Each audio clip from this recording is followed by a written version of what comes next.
Bonsoir à tout le monde. J'espère que nous avons passé une bonne semaine sous le regard béni de Dieu. Nous nous retrouvons en ce soir pour continuer nos études sur les croyances de l'Église adventiste. Avant tout, je voudrais vous souhaiter à tous une cordiale et chaleureuse bienvenue et que chacun se sente à l'aise en ce soir pour écouter. Donc, nous aurons le chat où vous pouvez poser vos questions. Notre invité en ce soir, c'est le pasteur Tony Gély. Nous aurons l'occasion tout à l'heure de connaître mieux quelle est sa mission, quelles sont ses fonctions. Et pour commencer, comme d'habitude, nous allons chanter notre chant-thème avec Carole.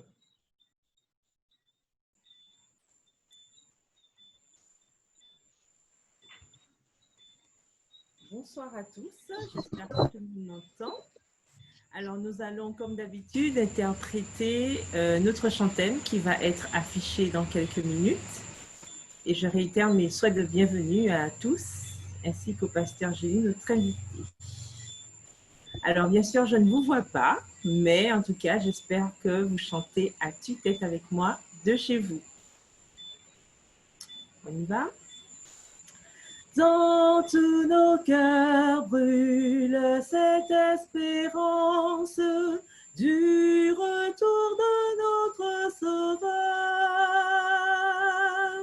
Et nous mettons notre ardente confiance dans les promesses du Seigneur.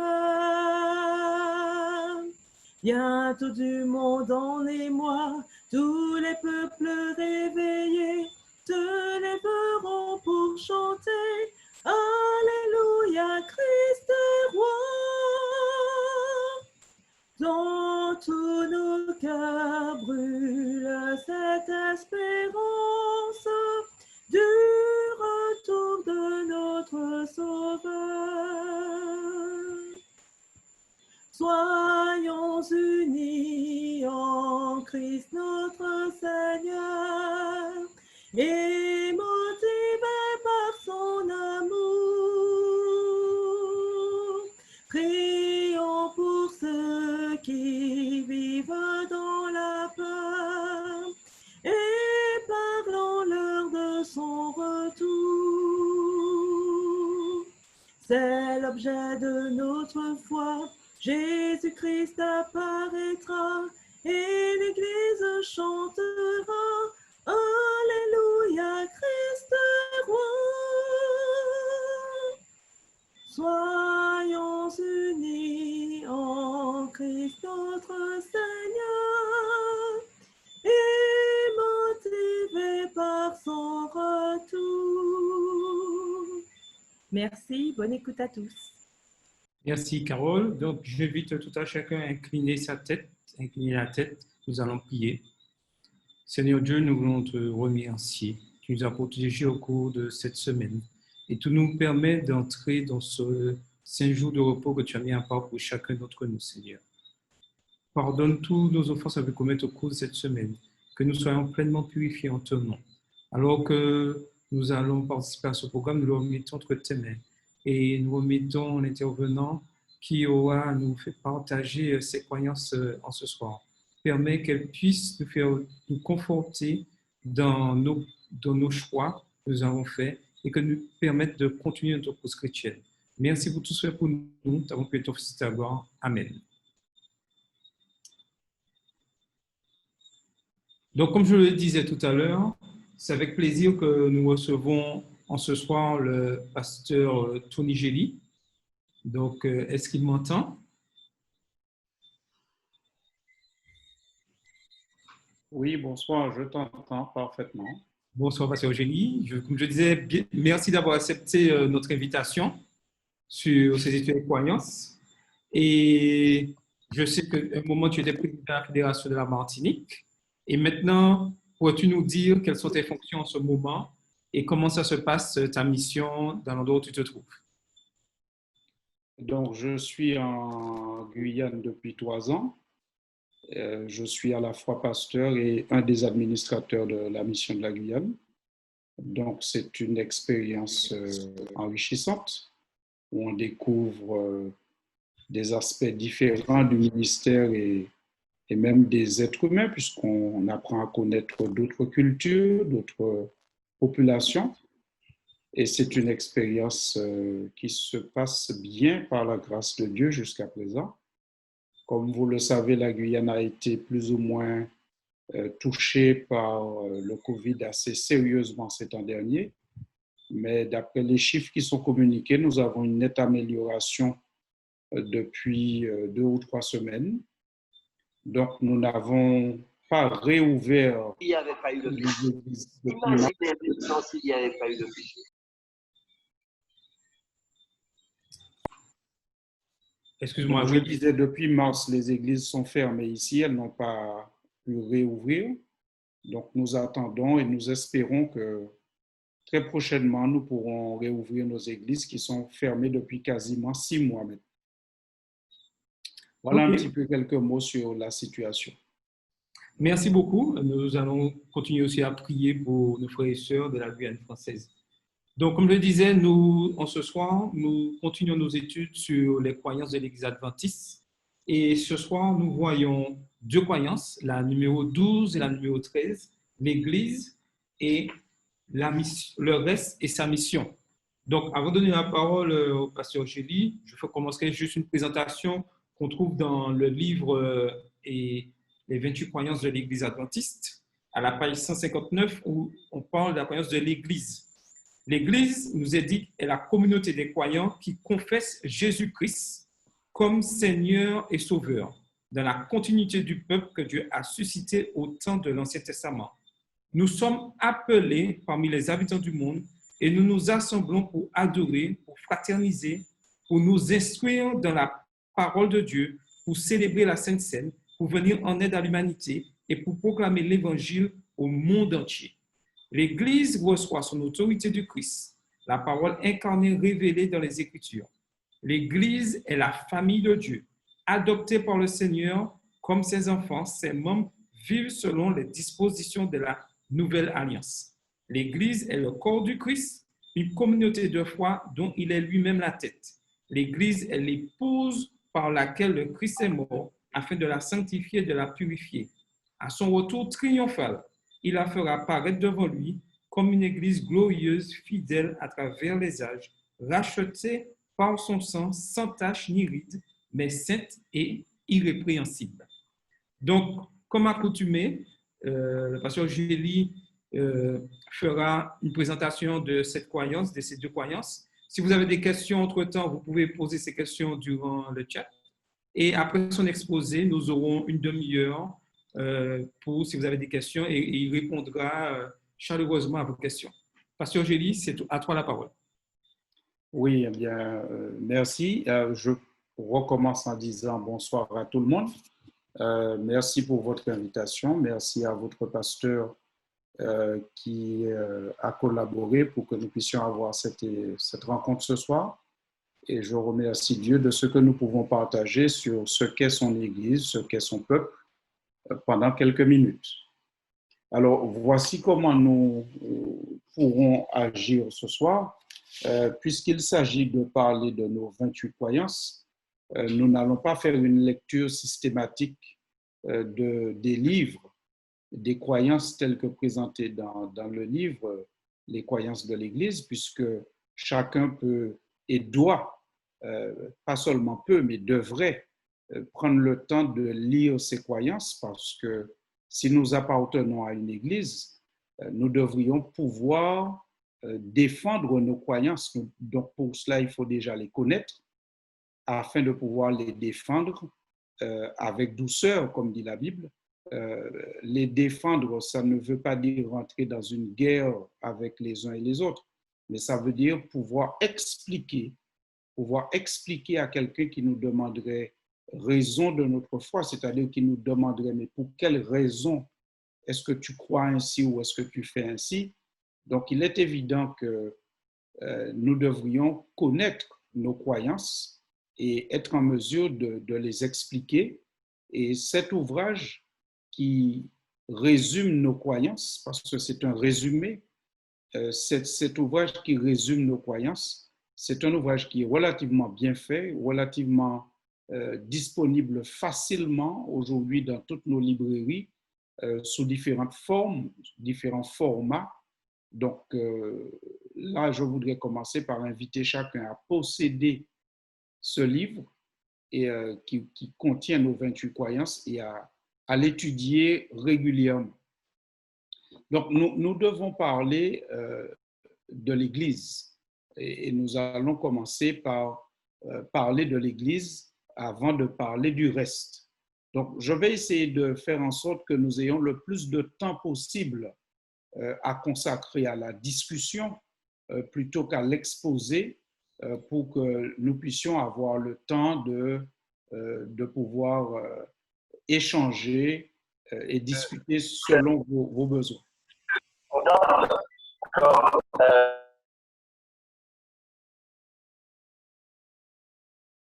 C'est bon, on peut continuer? Oui, c'est bon. D'accord. Alors, la première partie, c'est l'Église. Je vais essayer de ne pas aller trop vite et d'être pour que chacun qui souhaite prendre des notes et préparer ses questions puisse le faire. Donc, ce qu'il faut se rappeler, c'est qu'avant que la notion d'Église ne soit mentionnée dans la Bible, il y avait déjà de mentionner dans tout l'Ancien Testament la notion de peuple de Dieu. Parce que la Bible, ce n'est pas un discours théorique de Dieu. La Bible, c'est en fait l'histoire de Dieu qui est racontée, mais dans sa relation avec les hommes. La Bible ne raconte pas tellement Dieu dans son absolu. Peut-être que nous ne pourrions même pas saisir si la Bible devait raconter cela. La Bible raconte Dieu dans sa manière d'être en interaction avec les hommes, les êtres humains, et dans son désir d'apporter aux êtres humains son soutien, son salut, et que des êtres humains aussi collaborent à son plan. Nous voyons ça depuis la création, depuis la Genèse. Lorsque Dieu a planté un jardin, on voit qu'il discute régulièrement avec l'homme, il partage avec lui, il lui fait part non seulement de ce qui le concerne directement dans le jardin, mais il lui fait même part de ce qui se passe dans l'univers, puisque Dieu parle de l'existence du mal aux hommes, avant même que le mal il ne soit en contact avec eux. Donc on voit que Dieu a un désir d'échange avec l'être humain qu'il a créé. Non seulement il a ce désir d'échange, mais il a un désir de lui confier des responsabilités, puisque même avant le péché, Dieu va demander à l'homme de nommer les animaux, il va lui demander de pouvoir garder et cultiver le jardin, ce qui signifie que Dieu voulait que l'homme prenne part aussi à son œuvre de tout temps. C'est un désir profond de Dieu. Donc, lorsque le péché apparaît, eh bien, cela dégrade la relation entre l'homme et Dieu. Et Dieu, systématiquement, en tout temps, a toujours eu soit une famille, soit un peuple tout entier. Mais le peuple tout entier, en fait, c'était une famille devenue un peuple, ou une église pour être son représentant, pour le faire connaître parmi les hommes. Donc Dieu a toujours eu un peuple, une famille, un groupe de personnes ou une église pour partager avec eux, mais aussi pour qu'ils soient ses partenaires dans son action, dans son œuvre, dans ce qu'il souhaite faire. Ça a toujours été ainsi. Être le peuple de Dieu comprend au moins 3 choses. Et ces 3 choses, des familles l'ont expérimenté, le peuple d'Israël, l'Église, et après, dans l'Apocalypse, dans la fin des temps, ce qu'on appelle le reste. Alors, ceux qui prennent des notes peuvent noter. Premièrement, être le peuple de Dieu, c'est un grand privilège. C'est un privilège, être le peuple de Dieu, parce que quand on est le peuple de Dieu, Dieu prend soin de son peuple, il s'en occupe et il veille sur son peuple. Il traite même son peuple d'être la prunelle de ses yeux. Dieu dit plusieurs fois dans les Écritures que son peuple, c'est la prunelle de ses yeux. Donc, c'est un privilège que d'être le peuple de Dieu. Être le peuple de Dieu, c'est aussi faire face à une grande exigence. Parce que la famille, le peuple, le groupe qui est peuple de Dieu, ne peut pas vivre et ne va pas vivre forcément comme le reste du monde, comme les autres.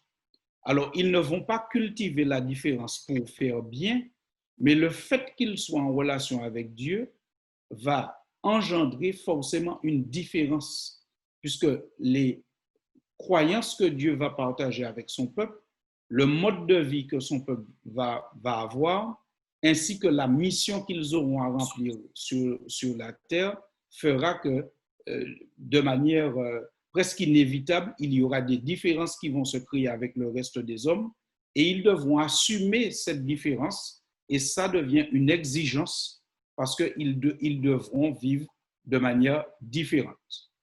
Et ensuite, le troisième point, être le peuple de Dieu, c'est avoir une grande responsabilité. Il y a une très grande responsabilité qui s'attache au fait d'être le peuple de Dieu. Le peuple de Dieu, ce n'est pas juste des gens qui sont en relation avec Dieu simplement pour leur petit confort et leur petit bonheur personnel, mais ils ont une responsabilité qui est celle de partager, de faire connaître les hauts faits de Dieu, de faire connaître qui est Dieu, ce qu'il est, et d'annoncer Dieu aux autres.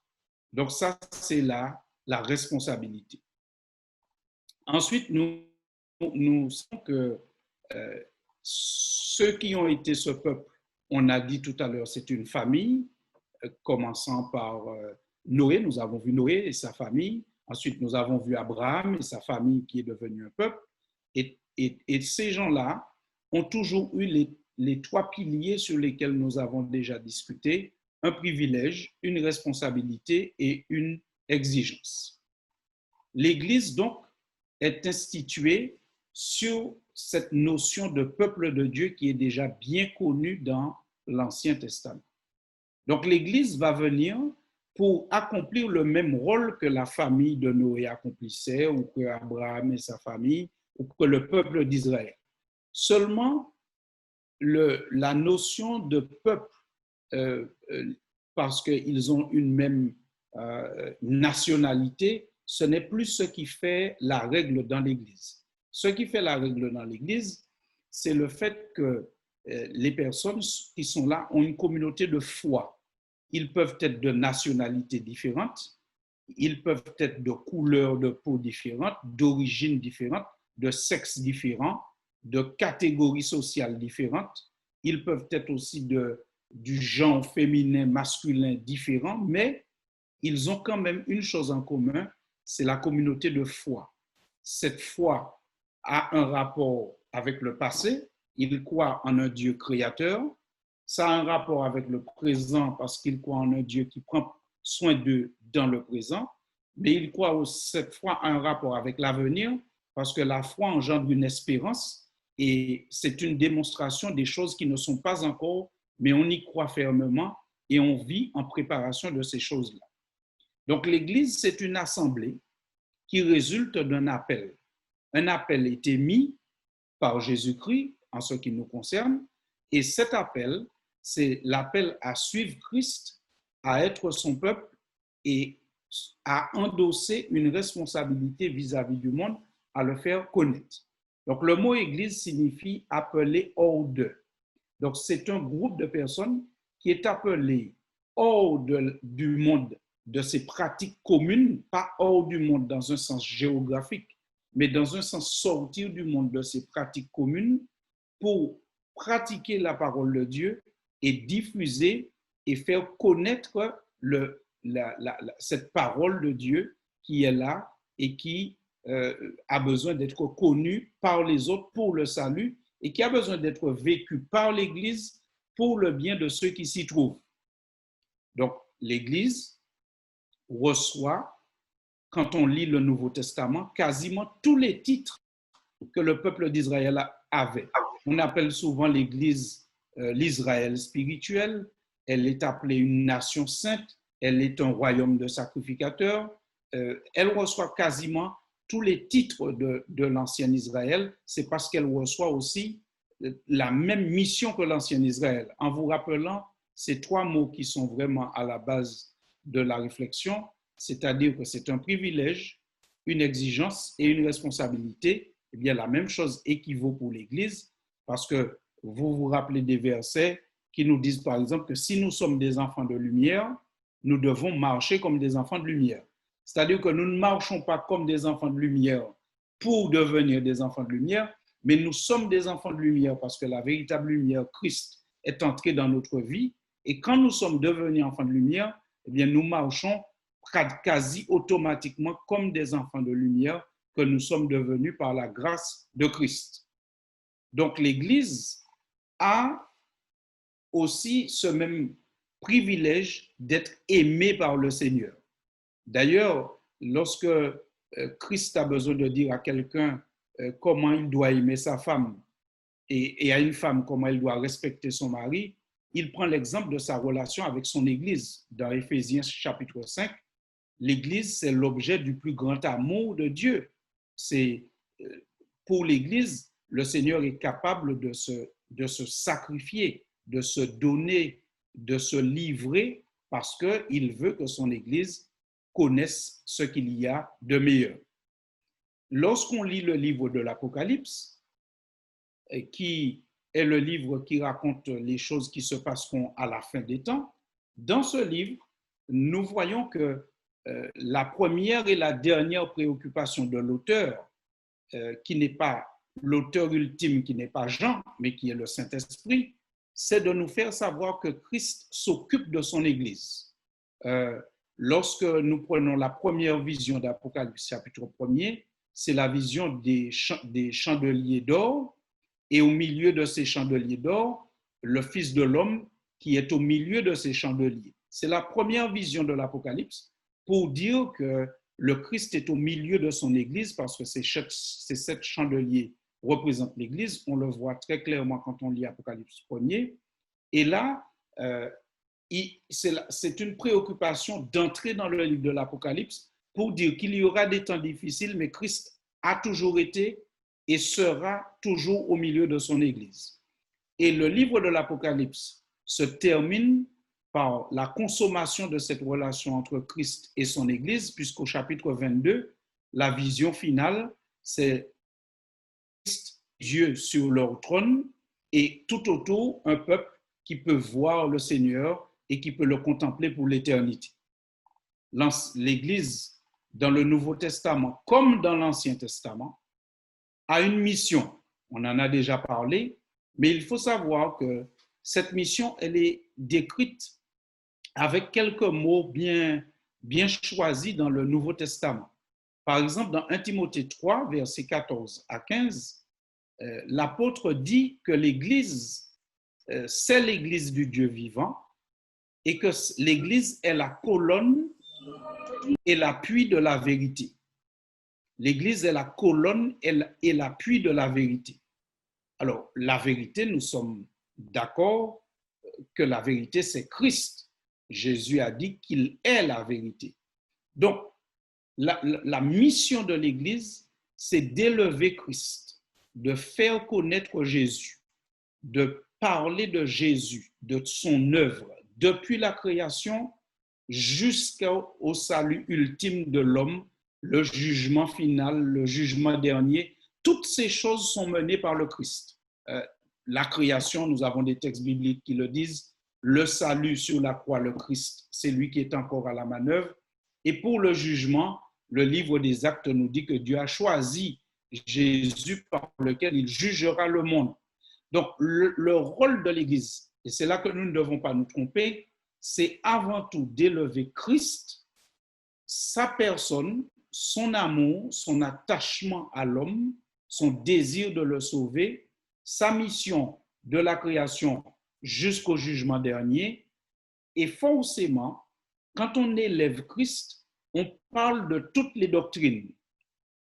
On va parler du sabbat parce que si Christ est le créateur, forcément, on ne peut pas parler du créateur sans parler du sabbat.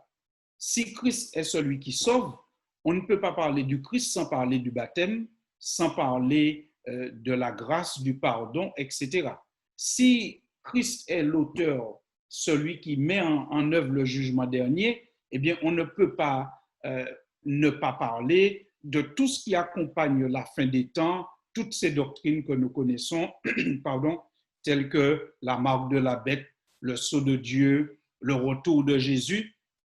Mais il faut bien comprendre, frères et sœurs, chers amis, que la première mission de l'Église n'est pas de parler des doctrines, mais de parler de Christ et des doctrines qui sont attachées à la mission de Christ. C'est subtil peut-être, mais la différence est importante dans la pratique et elle est importante dans l'évangélisation pour que nous puissions bien comprendre que notre premier devoir, c'est de présenter Jésus-Christ. Présenter Jésus-Christ et représenter Jésus-Christ.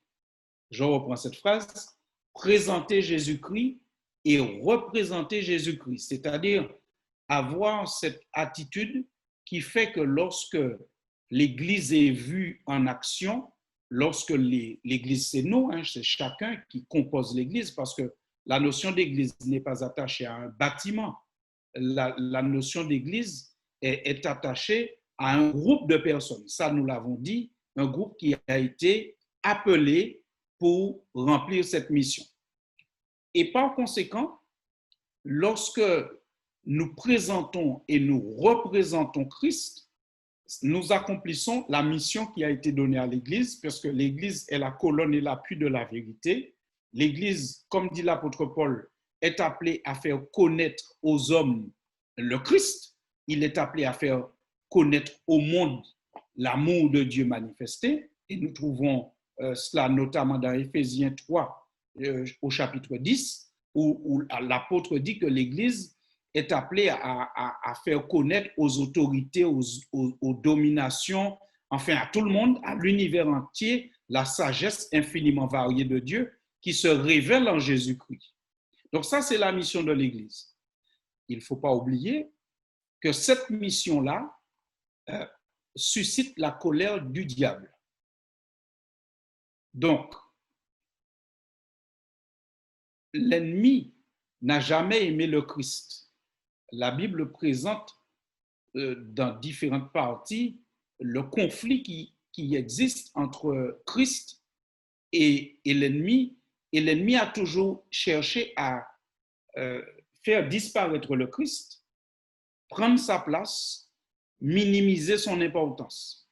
Et donc, si l'Église a compris que sa mission, c'est d'être la colonne et l'appui de la vérité, c'est-à-dire d'être ceux qui passent leur temps à soutenir le ministère du Christ très haut, à élever Jésus et à tenir bien ferme pour que Jésus soit présenté en avant et personne d'autre, parce qu'il n'y a aucun autre par lequel nous puissions avoir le salut, l'Église doit être consciente que sa mission, son action va générer la colère de l'ennemi et l'ennemi va forcément chercher à maltraiter l'Église pour qu'elle arrête ce ministère qui est d'élever Christ et de faire connaître Christ. Donc, l'Église se considère donc comme ayant cette mission, faire connaître Dieu au monde, faire connaître Christ au monde. Jean 17, vous connaissez le verset, car le salut, c'est qu'ils te connaissent, toi, le seul vrai Dieu et celui que tu as envoyé, Jésus-Christ. L'Église, c'est un lieu de croissance des rachetés. L'Église n'a pas seulement comme mission d'aller prêcher à l'extérieur, elle doit prêcher à l'extérieur, mais elle doit être aussi le lieu où les rachetés, ceux qui ont cru, peuvent croître.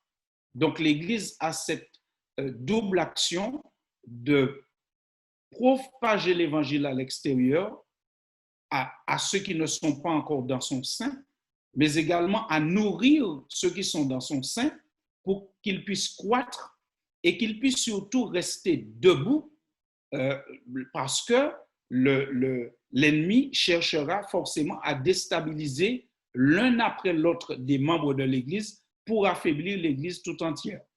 Et c'est ce que l'apôtre Paul dit dans Acte 20, verset 28, quand il demande aux dirigeants de l'Église de prendre soin d'eux-mêmes, de faire attention à eux-mêmes et de faire attention à tout le troupeau sur lequel le Saint-Esprit les a établis évêques, parce qu'ils doivent paître le troupeau du Seigneur, un troupeau que le Seigneur s'est acquis par son sang. C'est-à-dire qu'ils doivent paître l'Église, ils doivent nourrir l'Église, c'est-à-dire que l'Église, c'est aussi un lieu de croissance. D'accord? Dans cette phrase, nous avons lu dans Acte 20, verset 28, l'Église, on doit toujours se rappeler que c'est la propriété de Jésus. Il se l'est acquise par son propre sang. Ceux qui y sont ne font que l'administrer, mais c'est la propriété de Jésus. L'Église n'est la propriété de personne. Alors, et c'est là que nous arrivons, pour que je puisse boucler la petite présentation, que vous ayez suffisamment de temps pour toutes vos questions, c'est là que nous arrivons à deux notions qui vont nous emmener vers la fin de notre présentation. La première, c'est que l'Église, on a compris qu'elle est militante, mais elle sera forcément aussi souffrante, parce que l'ennemi se déchaîne contre cette entité qui fait connaître Christ. Donc l'Église sera aussi souffrante. Alors quand l'Église est souffrante, eh bien, elle a le choix, comme dit le livre de l'Apocalypse, c'est de se battre, de rester fidèle, sachant qu'il y aura des tribulations, mais que ces tribulations prendront fin et que l'Église aura la victoire. C'est une option. L'autre option, c'est de dire les souffrances sont vraiment trop importantes, elles sont insupportables et on va faire quelques aménagements dans la manière de présenter Christ et de mettre Christ en avant et on va chercher toutes sortes de choses pour apaiser la colère de l'ennemi. Et c'est là qu'on va rentrer dans des compromis avec la foi chrétienne, avec la doctrine chrétienne.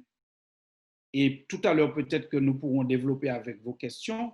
Mais si vous regardez bien, tous les compromis de la foi chrétienne consistent de manière ultime à abaisser Jésus, à réduire son rôle, à le supplanter et à donner ses privilèges et ses prérogatives à quelqu'un d'autre. Pratiquement, toutes les compromissions de la foi chrétienne aboutissent à cela, affaiblir ou tenter d'affaiblir l'image et la mission de Jésus, prendre ses prérogatives et les attribuer à quelqu'un. Alors malheureusement, nous avons dit qu'il y a deux choix quand l'Église est souffrante. Eh bien malheureusement, la majorité des chrétiens au cours de l'histoire ont plutôt choisi la deuxième voie, qui consiste à négocier, se rapprocher un petit peu de ceux qui sont les instruments de l'ennemi pour la persécution, mais en contrepartie, eh bien, l'Église a de plus en plus abandonné ce qui était sa mission, être la colonne et l'appui de la vérité. Et c'est là que nous arrivons dans notre dernière partie, où dans le livre de l'Apocalypse, on voit apparaître la notion du reste. On voit apparaître la notion du reste, c'est-à-dire que le reste, c'est ceux qui ont choisi, peu importe les conséquences, de mettre Christ à toute la place qui lui convient. Considérer Christ comme le Créateur et forcément honorer le sabbat parce que le sabbat, c'est le jour qui permet de commémorer l'œuvre de la création et de rappeler que c'est Christ qui est le Créateur. C'est garder le baptême par immersion parce que c'est en Christ que nous sommes sauvés et par Christ que nous sommes sauvés. C'est continuer à dire que Jésus reviendra. C'est adresser les prières à Dieu et à Dieu seul, parce que ce n'est que par lui qu'on peut obtenir cela. C'est n'accorder aucun des titres qui revient à Jésus, tel que Seigneur, tel que Père éternel, tel que tout ce que vous pouvez imaginer comme titre qui revient à Jésus, de ne les accorder à personne et de reconnaître ses privilèges à personne, et de croire que seul Jésus-Christ, il est dans le sanctuaire céleste et qu'il intercède pour nous. Donc, il est le seul médiateur et il n'y a aucun autre médiateur en dehors de Jésus-Christ. C'est toutes ces choses-là que nous pourrons développer avec vos questions si vous voulez, que le reste va décider de garder. En fait, le reste n'invente rien. Mais au contraire, le reste simplement reste fidèle à ce qui est à la base de la foi chrétienne et à la base du ministère de l'Église.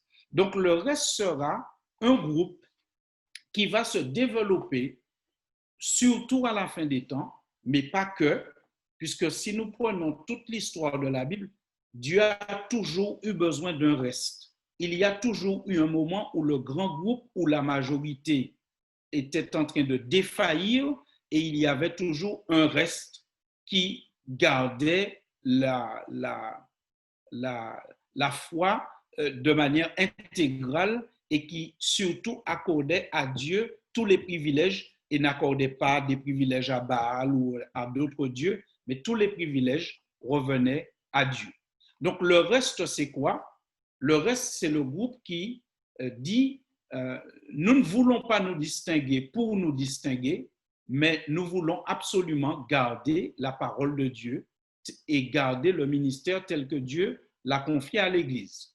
Donc le reste observe toutes les ordonnances de Dieu, même si ce n'est pas l'attitude de la majorité. Le reste croit dans le salut par la grâce et la grâce seule.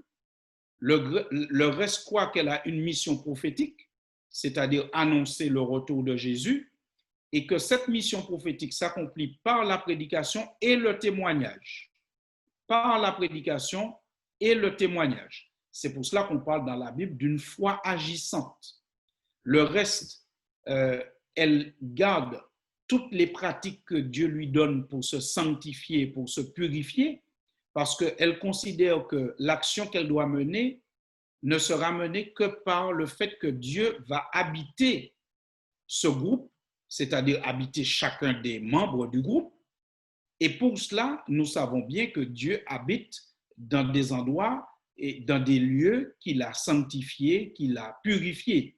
Et c'est pour ça que le reste est attaché à une forme d'hygiène de vie qui comprend des règles sanitaires venant de la parole de Dieu pour être plus lucide, telles que la non-consommation d'alcool, pour être absolument lucide, pour recevoir les instructions de Dieu et les transmettre avec sagesse.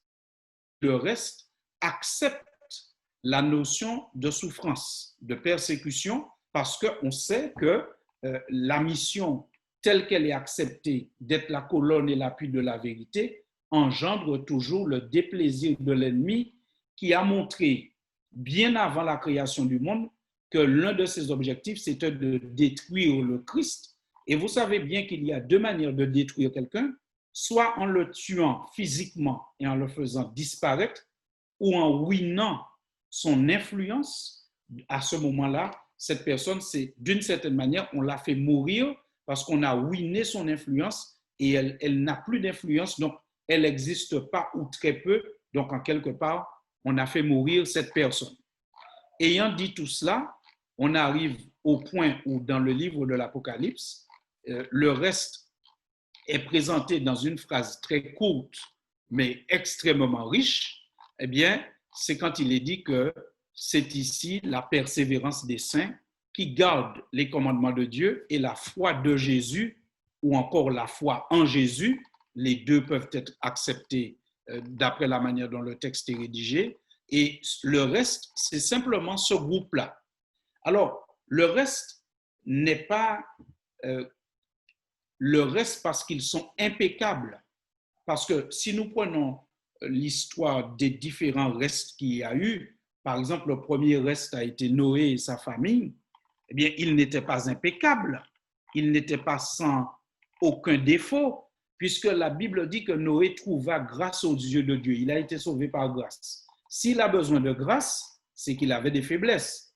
Et donc, le reste n'est pas dans cette notion il faut trouver le peuple impeccable pour dire qu'on a trouvé le reste. Non, il faut trouver le peuple qui accepte l'idée qu'il y a une grâce et que cette grâce a besoin de nous pénétrer et que nous avons besoin d'être conduits par l'Esprit afin de pouvoir vivre toutes les règles sanitaires dont j'ai parlé pour qu'il y ait une purification de l'Esprit pour que Christ habite en nous de manière satisfaisante et efficace.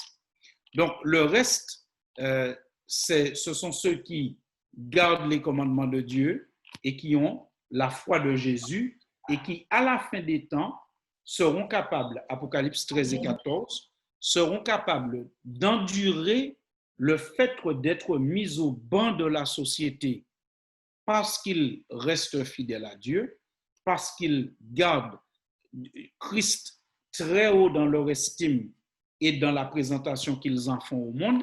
Et à partir de là, on voit que le reste aussi a un certain rapport avec la souffrance, la persécution, mais qu'ils acceptent parce qu'ils se disent, nous préférons encore souffrir plutôt que de nous débarrasser de Christ. Parce qu'en fait, si on veut arrêter de souffrir, il faut se débarrasser de Christ. Il en a toujours été ainsi.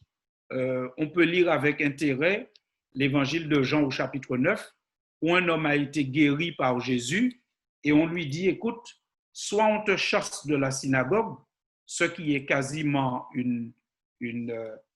être mis au banc de la société, parce que la synagogue remplissait plusieurs fonctions importantes à l'époque de Jésus, lieu d'enseignement, lieu où on rendait la justice, lieu de culte et autres.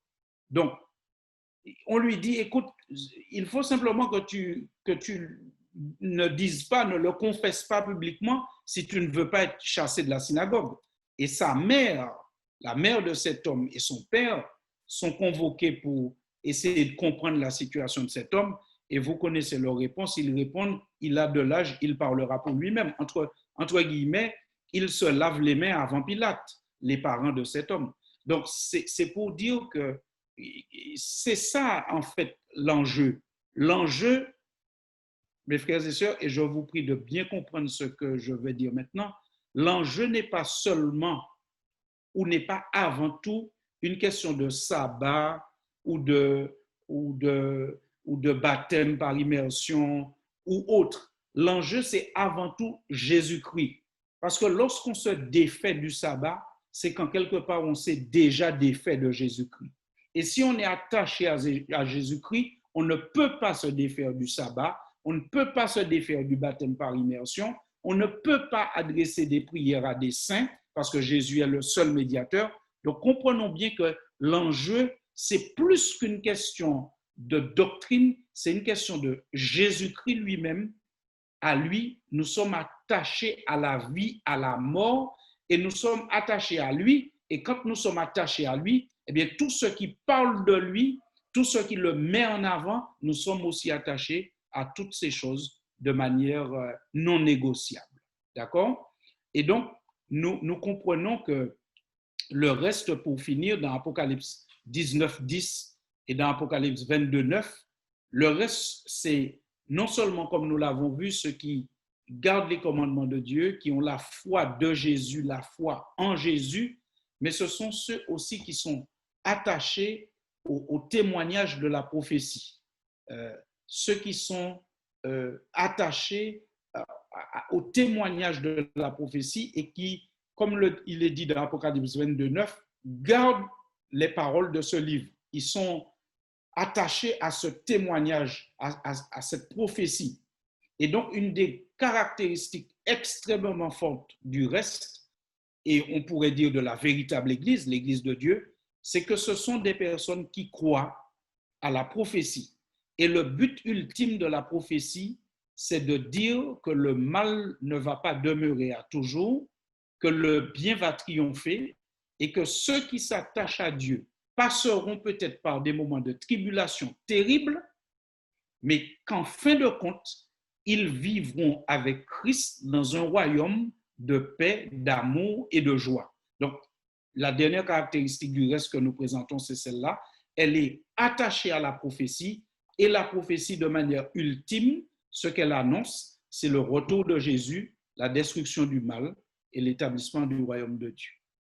Donc, voilà en quelques mots, dans le temps qui nous était imparti, on a essayé, vous avez vu de manière rapide, de brosser un tableau depuis la création jusqu'au retour de Jésus, de ce qu'est l'Église, ce qu'est sa mission, quel est son privilège, quelles sont les exigences qui s'attachent à ce privilège, mais aussi quelle est sa responsabilité et quelles sont les conséquences de ses choix. Le choix peut être diminuer Christ, avec comme conséquence peut-être faire cesser la persécution, mais encourir la disgrâce auprès de Dieu, le déplaisir de Dieu, ou alors tenir Christ très haut, très élevé, comme étant le personnage duquel on ne peut pas se départir avec son enseignement, et les conséquences seront probablement des persécutions, des souffrances, mais à la fin, la victoire, parce que Dieu a promis de prendre soin de son Église. Le bateau sera peut-être secoué, prendra un peu d'eau, mais à la fin, la victoire est assurée. Donc, voilà, j'ai essayé de faire un petit tour peut-être rapide, vous m'excuserez, mais l'idée, c'était de planter un peu un décor et surtout de vous laisser un maximum de temps pour que nous puissions échanger, que vous puissiez apporter vos propres témoignages, vos questions peut-être, et aussi vos découvertes, les partager aussi avec le groupe.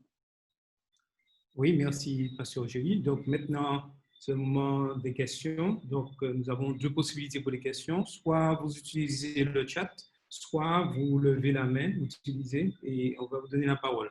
Alors, il y a Madeleine qui demande la parole. Alors, Madeleine, vas-y. Oui, bonsoir à tous. Alors, moi, je voudrais juste avoir peut-être un éclaircissement ou peut-être, je ne sais pas comment je peux dire, concernant lorsqu'on parle de l'Église, d'accord? L'Église, c'est un ensemble de croyants. Et quelle différence peut-on faire entre l'Église actuelle de maintenant et l'Église au temps des apôtres? Je crois que c'est dans Actes des apôtres où on dit que les croyants se rassemblaient, ils avaient tout en commun, ils se partageaient le pain et ils étaient dans la prière. Le tout en commun, comment est-ce qu'on peut interpréter cela par rapport à l'Église actuelle? Très bien. Est-ce à moi de répondre, Charles? Oui, oui, vas-y. D'accord.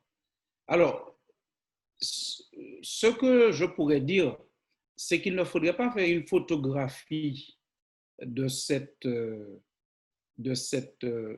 verset pour dire que nous allons faire absolument la même chose maintenant dans l'Église, c'est-à-dire nous allons ouvrir un seul compte en banque, tout le monde va faire que son salaire soit viré dessus, nous aurons une seule grande maison, nous allons tous habiter dedans, il y aura une seule marmite, on va faire une seule cuisine, etc. Vous comprenez bien que j'exagère un petit peu. L'idée, c'est à retenir, c'est que l'Église, c'est un lieu de solidarité. Dans la présentation, j'ai dit que l'Église a une double mission. Prêcher Christ pour ceux qui ne le connaissent pas et veiller à la croissance de ceux qui sont déjà dans l'Église. Nourrir. Alors, nourrir, ce n'est pas nourrir seulement spirituellement. C'est aussi se préoccuper de tous les besoins de l'être humain dans sa globalité. Puisque nous sommes bien d'accord que si quelqu'un a faim ou s'il a mal, il aura bien du mal à s'asseoir pour écouter une présentation.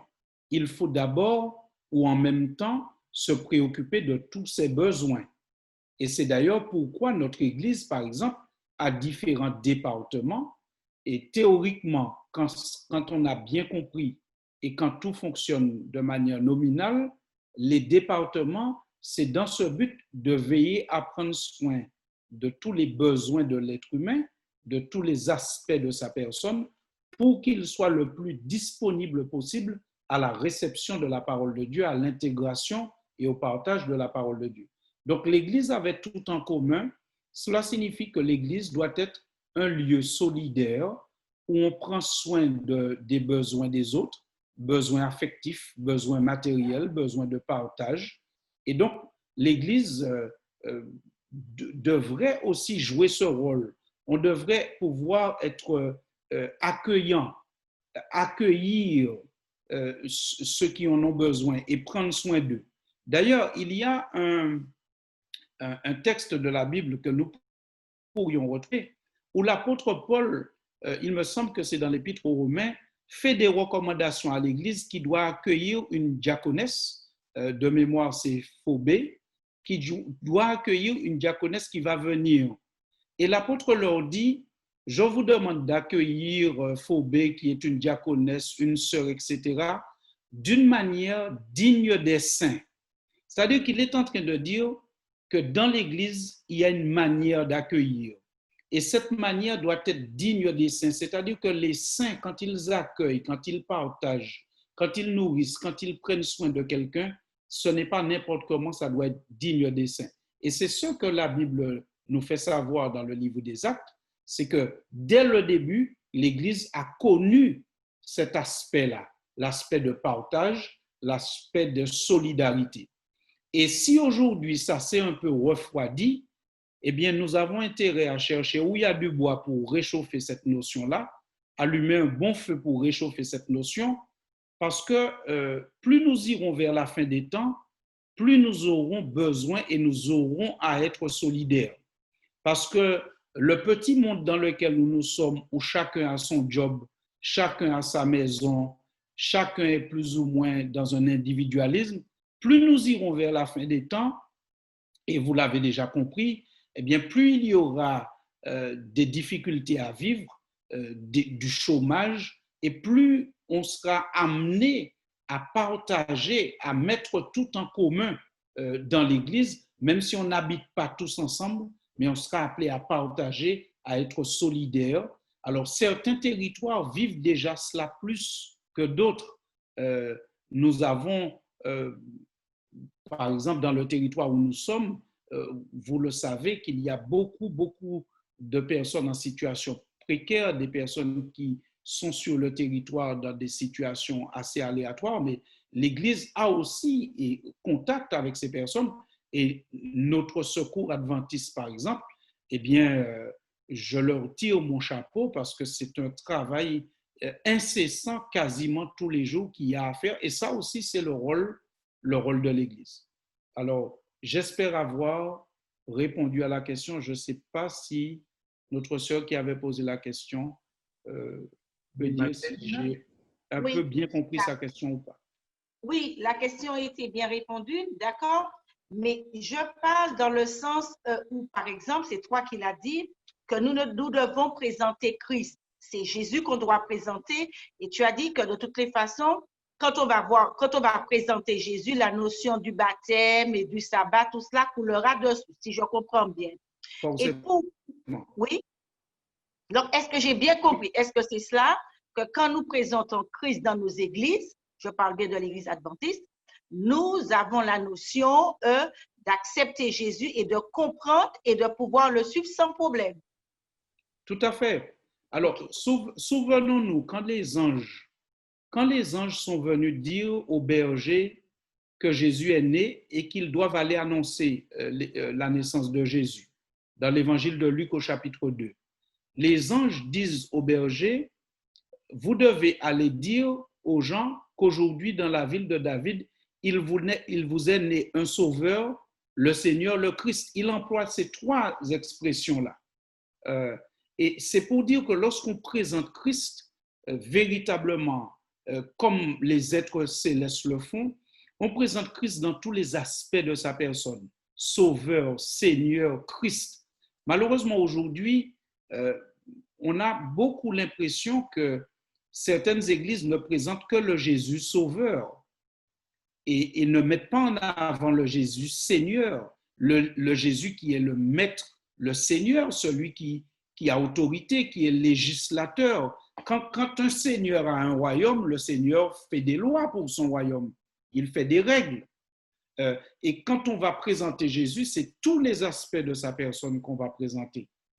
Prenons un autre exemple, la question de l'état des morts. Mais si nous prenons la question de l'état des morts, ce qu'il faudrait commencer, c'est commencer par présenter Jésus face à la mort. Et Jésus face à la mort, qu'est-ce qu'il nous apprend? Il nous apprend que quand il est mort, dans son état de mort, il n'est pas allé au ciel. Puisque quand on le rencontre à la résurrection, il dit aux personnes qui sont là, ne me touchez pas parce que je ne suis pas encore monté vers mon Père et votre Père. Cela signifie que c'est en partant du Christ qu'on va commencer la notion de présenter que lorsque quelqu'un est mort, il dort tranquillement, il ne va pas au Père. Et si on va au Père, c'est après la résurrection qu'on va au Père. Et après ça, c'est le point de départ, l'ancrage en Christ. Et ensuite, on développe cette doctrine. Mais si on développe la doctrine où on est attaché que à la doctrine de manière sèche, sans l'attacher à Jésus, ça peut perdre son sens premier. Et c'est là que nous comprenons bien que c'est Jésus que nous présentons, que nous élevons, mais le Christ dans la globalité de sa personnalité, avec tout ce qui s'attache à lui. Et là, on accomplit la mission de l'Église. OK. C'est bon, Madeleine? Oui, c'est une très belle explication. Merci beaucoup. OK. Donc, je laisse la parole à Carole qui s'occupe des questions sur le chat. Alors, donc, nous avons notre première question et après, j'en aurai une aussi. Dans la croyance fondamentale, il est mention d'autorité de l'Église émanant de Christ. Sachant que chaque mot est réfléchi et pesé, il y a plusieurs églises chrétiennes dans le monde qui croient et ont foi en Christ. Qu'entendons-nous lorsque nous disons que nous, Église adventiste, nous avons l'autorité émanant de Christ? Et considérons-nous que les autres aussi ont la même autorité? Okay. Alors, nous allons nous accrocher à la réponse précédente pour commencer cette réponse. Il est évident que Jésus lui-même a dit, ce ne sont pas tous ceux qui disent Seigneur, Seigneur qui seront sauvés. Ce ne sont pas tous ceux qui évoquent le nom du Christ qui sont réellement chrétiens. La différence va se faire où? Elle va se faire dans le fait que on va accepter Christ avec l'ensemble des privilèges qu'il nous accorde, mais aussi l'ensemble des exigences qui s'attachent à ces privilèges.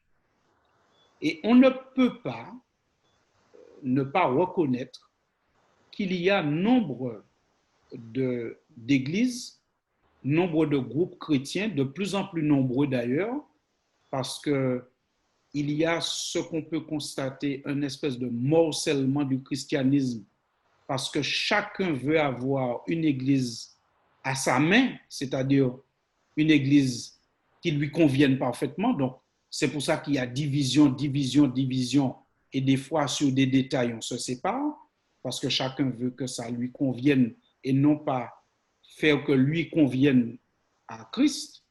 Et l'Église dit qu'elle a cette autorité, non pas dans le sens qu'elle est meilleure que les autres, dans le sens de les gens qui composent l'Église sont meilleurs que les autres, sont plus sérieux, sont plus saints que les autres, sont véritablement plus consacrés que les autres. Non, nous n'avons pas cette prétention parce que nous ne pouvons pas juger les autres sur leur engagement avec Dieu.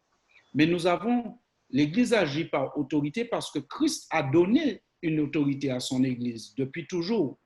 Le Christ dit aux frères, lorsqu'il y a quelque chose à trancher, eh bien, vous le tranchez, c'est l'Église qui le tranche. Alors, qu'est-ce que l'Église? C'est ça qu'il nous faut voir à ce moment. Nous en avons une illustration dans le livre des Actes, lorsque les apôtres sont face à un débat qui se lève et on pose la question, est-ce qu'il faut circoncire les personnes qui viennent à l'église et qui n'ont pas été circoncis? Parce que je vous rappelle que généralement, dans le peuple juif, la circoncision se fait dans les premiers jours de l'existence de l'enfant mâle. Alors, lorsqu'on va baptiser un adulte, un homme, et qu'il n'est pas circoncis, il rentre dans l'église, est-ce qu'il faut qu'on puisse pratiquer la circoncision sur lui? C'était une question. Eh bien, qu'est-ce qu'ils ont fait? Vous lisez cela, vous connaissez l'histoire dans le livre des Actes.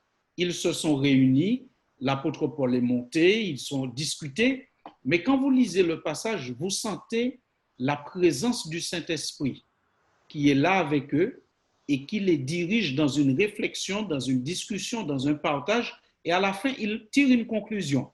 Quand ils ont tiré cette conclusion, ils écrivent une lettre, et cette lettre est envoyée à toutes les églises. Et ce qui est dit dans cette lettre, on ne peut pas obliger les gens de se circoncire, mais on doit leur demander de s'abstenir de toute impudicité, des idoles et des viandes étouffées. Donc, en quelque part, c'est une décision qui devient valable pour toute la communauté. Elle a été prise par un certain nombre de représentants qui se sont réunis dans la prière et sous la conduite de l'Esprit, et ils ont pris une décision, donc ils ont une autorité, et par cette autorité, ils produisent une manière de faire, et c'est envoyé à tout le monde, et tout le monde le croit, et c'est ça l'autorité de l'Église. L'autorité de l'Église, ce n'est pas l'autorité d'un chef, mais c'est l'autorité d'un certain nombre représentés, regroupés sous la conduite de l'Esprit dans la prière, dans la concertation qui prend une décision et qui va à tous les autres, et les autres reconnaissent cette décision et l'Église fonctionne dans une unité, dans une harmonie. Ok, donc justement, la personne continue et demande l'autorité. Pouvez-vous détailler cette autorité? Autorité de ou sur quoi? Autorité de prêcher? Et elle s'excuse si cela a été déjà expliqué. Alors, l'exemple que nous avons pris tout à l'heure répond en quelque part à cette question, puisqu'ils ont pris une décision, ils se sont mis ensemble et cette décision s'est appliquée à quoi? Eh bien, quelle exigence qu'on a pour quelqu'un avant de l'intégrer dans l'Église? Comment doivent vivre les croyants? Et par conséquent, c'est cela qui devait être prêché. Donc, en quelque part, l'autorité de l'Église, quand elle se réunit et quand elle décide, j'insiste dessus, sous la conduite de l'Esprit et dans un esprit de prière et de soumission, parce qu'on recherche véritablement que Dieu nous dirige, eh bien, les décisions qui sont prises, eh bien, peuvent être des décisions en rapport avec les croyances, les pratiques, l'organisation de l'Église. Alors, ma question, en fait, sera par rapport à ce que nous vivons aujourd'hui. Force est de constater que de plus en plus, il y a une remise en question des croyances de l'Église adventiste, c'est-à-dire de l'existence de l'Église adventiste, malheureusement. Alors, est-ce que par rapport à ce que tu viens de dire, est-ce que ce serait dû justement à ce manque, puisque tu as dit qu'il faut, au-delà de la doctrine, plus mettre Christ en avant. Donc, est-ce que c'est un problème par rapport à un manque de connaissance de Christ qui pourrait expliquer cette remise en question constante que nous vivons régulièrement, ou est-ce que c'est juste un manque de compréhension de ce qu'est l'Église? Peut-être que nous pourrions faire attention à l'actualité. Si vous avez prêté l'attention à l'actualité les 2 dernières semaines, il y a un débat qui a animé souvent l'actualité, c'est la question qu'aujourd'hui, il y a une forme de refus de l'autorité. Les humains refusent toute autorité. La police, la gendarmerie, on fonce dessus, on roule dessus avec des voitures, les professeurs n'en parlons même pas, on refuse toute autorité. Ce n'est pas par hasard, c'est un signe de la fin des temps. Et quand on regarde les attitudes qui vont caractériser les humains à la fin des temps, le refus de toute autorité, y compris l'autorité parentale, fait partie des signes des temps et fait partie de ce qui va caractériser l'homme de la fin des temps. Et si l'autorité parentale n'y échappe pas, si la police n'y échappe pas, si les professeurs à l'école n'y échappent pas, eh bien l'Église non plus n'échappe pas à cette attitude non plus. Et donc forcément, il faut s'attendre à ce qu'à la fin des temps, on ait de plus en plus de mal à garder une espèce de voie commune dans l'Église parce que aujourd'hui, on est dans un monde où il y a beaucoup de suspicion et beaucoup de défiance. C'est-à-dire qu'on n'a plus confiance, on se méfie et on n'a plus confiance. Alors, cela résulte pas seulement parce que ceux qui sont dans la défiance sont mauvais, sont pourris, etc., ou sont des enfants gâtés. cela résulte aussi parfois du fait que les dirigeants peuvent commettre parfois certaines erreurs qui entament la confiance du peuple. Et nous voyons bien cela au point de vue du pays, là, en ce moment, au point de vue gouvernemental. On voit bien comment, aujourd'hui, le peuple est dans une espèce de défiance par rapport au gouvernement parce qu'on estime qu'il y a des mensonges, c'est ce que certains estiment en tout cas. Donc, ça peut nourrir ce sentiment de défiance et l'Église non plus n'échappe pas à cela. Il y a aussi le fait que, comme tu l'as dit tout à l'heure, parfois nous avons des doctrines et des croyances qui sont bonnes. Toutes nos doctrines et nos croyances sont bonnes, mais parfois nous les présentons peut-être par le mauvais bout. Parfois nous les tenons par le mauvais bout pour les présenter et nous ne les attachons pas, les accrochons pas forcément suffisamment à Jésus-Christ pour que ça prenne du sens dans une expérience de foi, et certains comprenant mal peuvent rejeter ou ne pas comprendre. Et puis, il y a aussi le fait que la Bible dit qu'à la fin des temps, les hommes seront rebelles. Et donc, ça existe aujourd'hui, cette idée de rébellion, cette idée que chacun doit avoir raison, chacun veut avoir raison. Personne ne veut plus être sous l'autorité de personne. Personne ne veut plus qu'on lui dise quoi que ce soit, qu'on lui dise mais non, alors que la Bible dit reprend, exhorte, censure. Mais aujourd'hui, c'est pas très... Pourquoi tu ris? Je ne sais pas. Certainement que tu en sais quelque chose. Non, je suis en train de me dire que ce n'est pas accepté, effectivement. Bon. Donc, il y a, comme vous le voyez, toute une conjonction d'éléments qui font qu'aujourd'hui, l'autorité et les croyances, les pratiques édictées sont remises en cause et malmenées quelquefois. Ok. Alors, j'ai une question. Dans le chapitre 12, on voit apparaître une notion d'église invisible. Est-ce que tu peux nous expliquer un peu plus? Alors, j'ai envie de te dire que je ne peux pas répondre à cette question. Tu parles de invisible. Si elle est invisible, personne ne la connaît, donc personne ne peut l'expliquer. Alors, tu as compris le sens. Enfin, je pense que nous avons tous compris. Alors, l'église invisible, je vais utiliser une image. Elle n'est certainement pas totale, mais on peut peut-être en tirer quelque chose. Lorsque Christ est mort, on a vu apparaître sur la scène deux hommes qui étaient Joseph d'Arimathée et Nicodème. C'est bien cela? OK. Et si nous nous rappelons la lecture de la Passion du Christ, ces deux hommes apparaissent pratiquement à la mort de Jésus.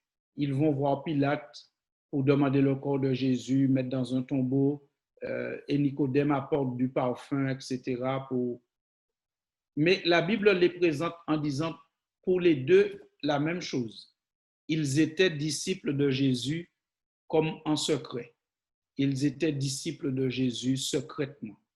Donc, en quelque part, si à un moment on avait posé la question, quelques heures avant qu'il ne se révèle, est-ce que vous connaissez Joseph d'Arimathée, Nicodème, sont-ils des disciples? Certains auraient peut-être dit non, d'autres auraient dit peut-être parce que je sais qu'il y en a un qui a discuté avec Jésus un soir, mais bon, il ne s'est jamais... Donc, c'est un peu ça, un peu l'idée qu'il y a aujourd'hui des personnes qui sont en train de recevoir la parole de Dieu et qu'ils ne se sont peut-être pas encore manifestés publiquement. Ils sont en quelque part comme Joseph et Nicodème, mais le moment viendra où tous ceux qui sont réellement enfants de Dieu vont devoir se manifester, vont se révéler et vont prendre position visiblement pour le Seigneur.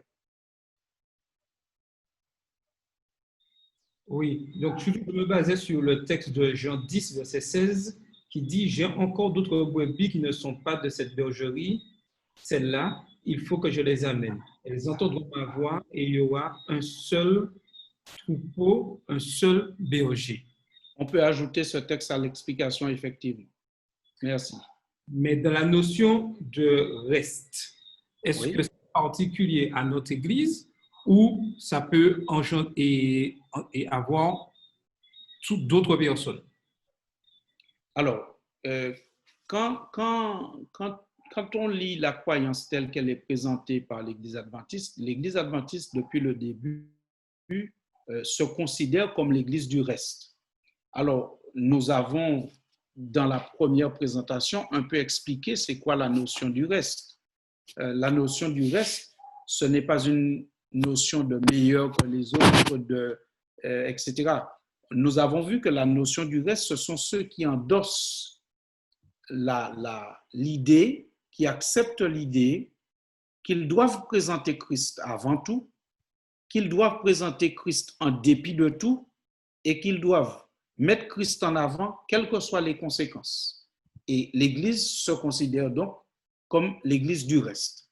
C'est sur cette base que l'Église se fonde pour se présenter comme le reste avec l'autre notion que nous avons vue, c'est-à-dire cet attachement à la prophétie et à l'ultime action de la prophétie qui est d'annoncer le retour de Jésus, la fin du mal et l'établissement du royaume.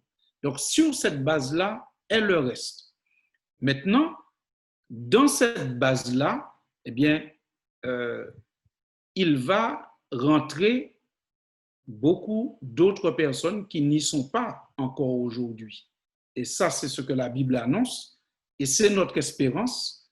Et c'est pour cela que nous sommes appelés à prêcher à tout vent, à prêcher partout pour que ce formidable message du Christ, mais du Christ total, hein, le Christ sans l'amputer de quoi que ce soit et d'aucun privilège ou prérogative, d'aucune prérogative, c'est ce message que nous devons prêcher pour que nombre de personnes l'entendent et puissent rentrer dans ce mouvement avant que le Christ ne revienne.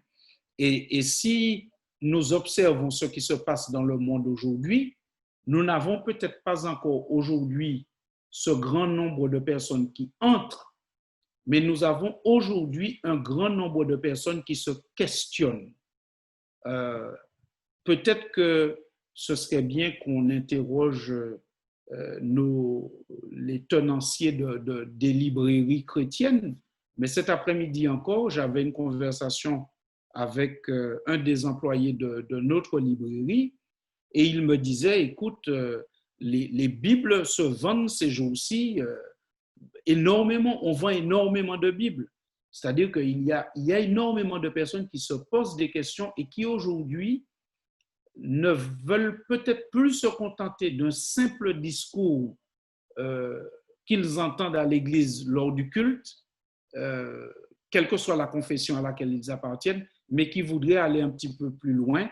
Et c'est là que le reste doit jouer son rôle de faciliter la compréhension de ce message à tous ceux qui le cherchent. OK, donc je donne la parole à Carole. Alors, ma question concerne justement le reste et sa mission.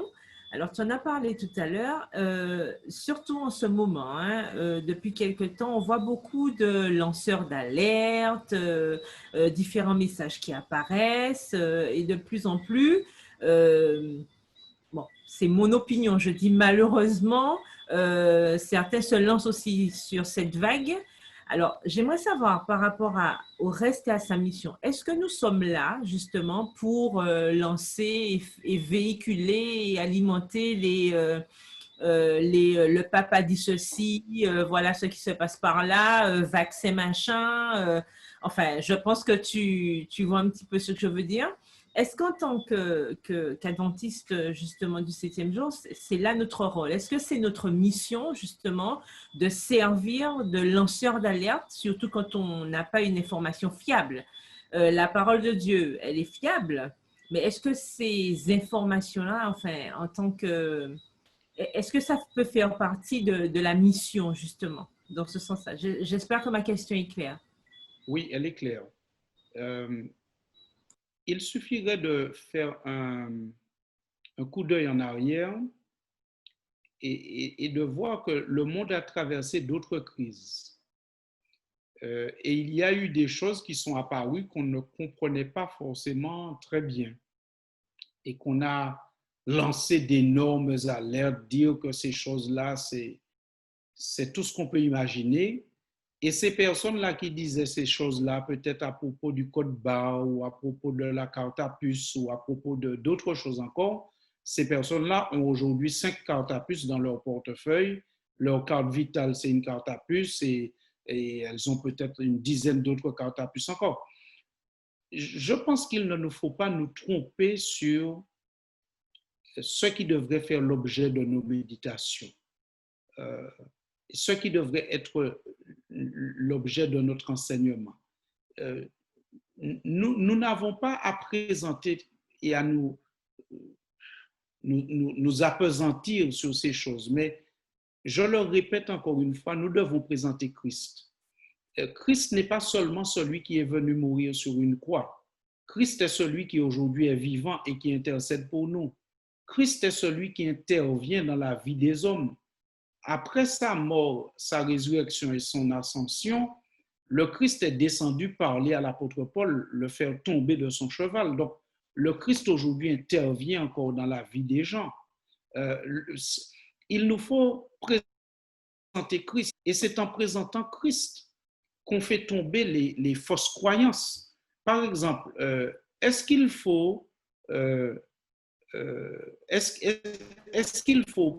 prendre beaucoup de temps pour parler et dire aux gens, vous ne devez pas prier les saints, vous ne devez pas prier les saints, parce que vous savez qu'il y a des personnes qui croient que les saints peuvent faire des miracles. Non, ce qu'il faut faire, c'est présenter Jésus et montrer que c'est Jésus qui, du temps de son incarnation et après le temps de son incarnation, a fait de nombreux miracles. Et par la main des apôtres, il a fait de nombreux miracles, même des résurrections. Et par conséquent, c'est pour cela qu'il est important que nous puissions véritablement mettre l'accent sur nos croyances, c'est-à-dire Christ et tout ce qu'il est et tout ce qu'il représente. Et par rapport à cela, eh bien, Jésus va tellement illuminer la vie de la personne que tout le reste va disparaître. Mais je ne crois pas que ce soit notre rôle que de passer du temps, surtout que lorsqu'on prêche, on a la Bible pour étayer ce que nous disons, pour envoyer les gens vérifier. Mais souvent, les lanceurs d'alerte, je remarque qu'ils aiment à dire, vous savez qu'il y a telle chose, mais qui ne présentent jamais un document qui dit, voici la chose que je vous dis qu'il y a. Vous savez qu'on a fait telle et telle chose, mais vous savez, c'est un truc secret, mais je vous le dis quand même. Alors, si c'est secret, comment tu l'as su? Et puis, comment nous qui sommes derrière, nous pouvons simplement croire sur la base de ta déclaration, parce que souvent, les lanceurs d'alerte n'apportent aucun document pour attester ce qu'ils disent. Et nous devons savoir que lorsque nous enseignons, si nous enseignons une chose fausse ou une chose qui a été vérifiée après et qui a été démontée, ça décrédibilise tout le reste de notre enseignement. Parce que l'auditeur sera capable de dire, mais s'il s'est trompé sur telle chose, qu'est-ce qui me permet de croire que le reste est vrai? Donc, restons dans des terrains sûrs pour ne pas décrédibiliser notre parole et notre enseignement. Restons sur des terrains sûrs. Et le terrain sûr, c'est la parole de Dieu.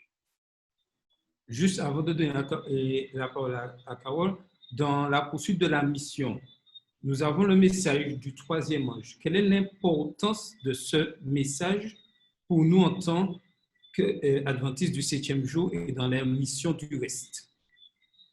Eh bien, ça s'imbrique dans tout ce que nous venons de dire, parce que dit le message du troisième ange en résumé? Il dit aux gens qu'il y aura un jugement et que ceux qui reçoivent la marque de la bête subiront ce jugement. mais ce message commence par si quelqu'un reçoit. Si quelqu'un reçoit.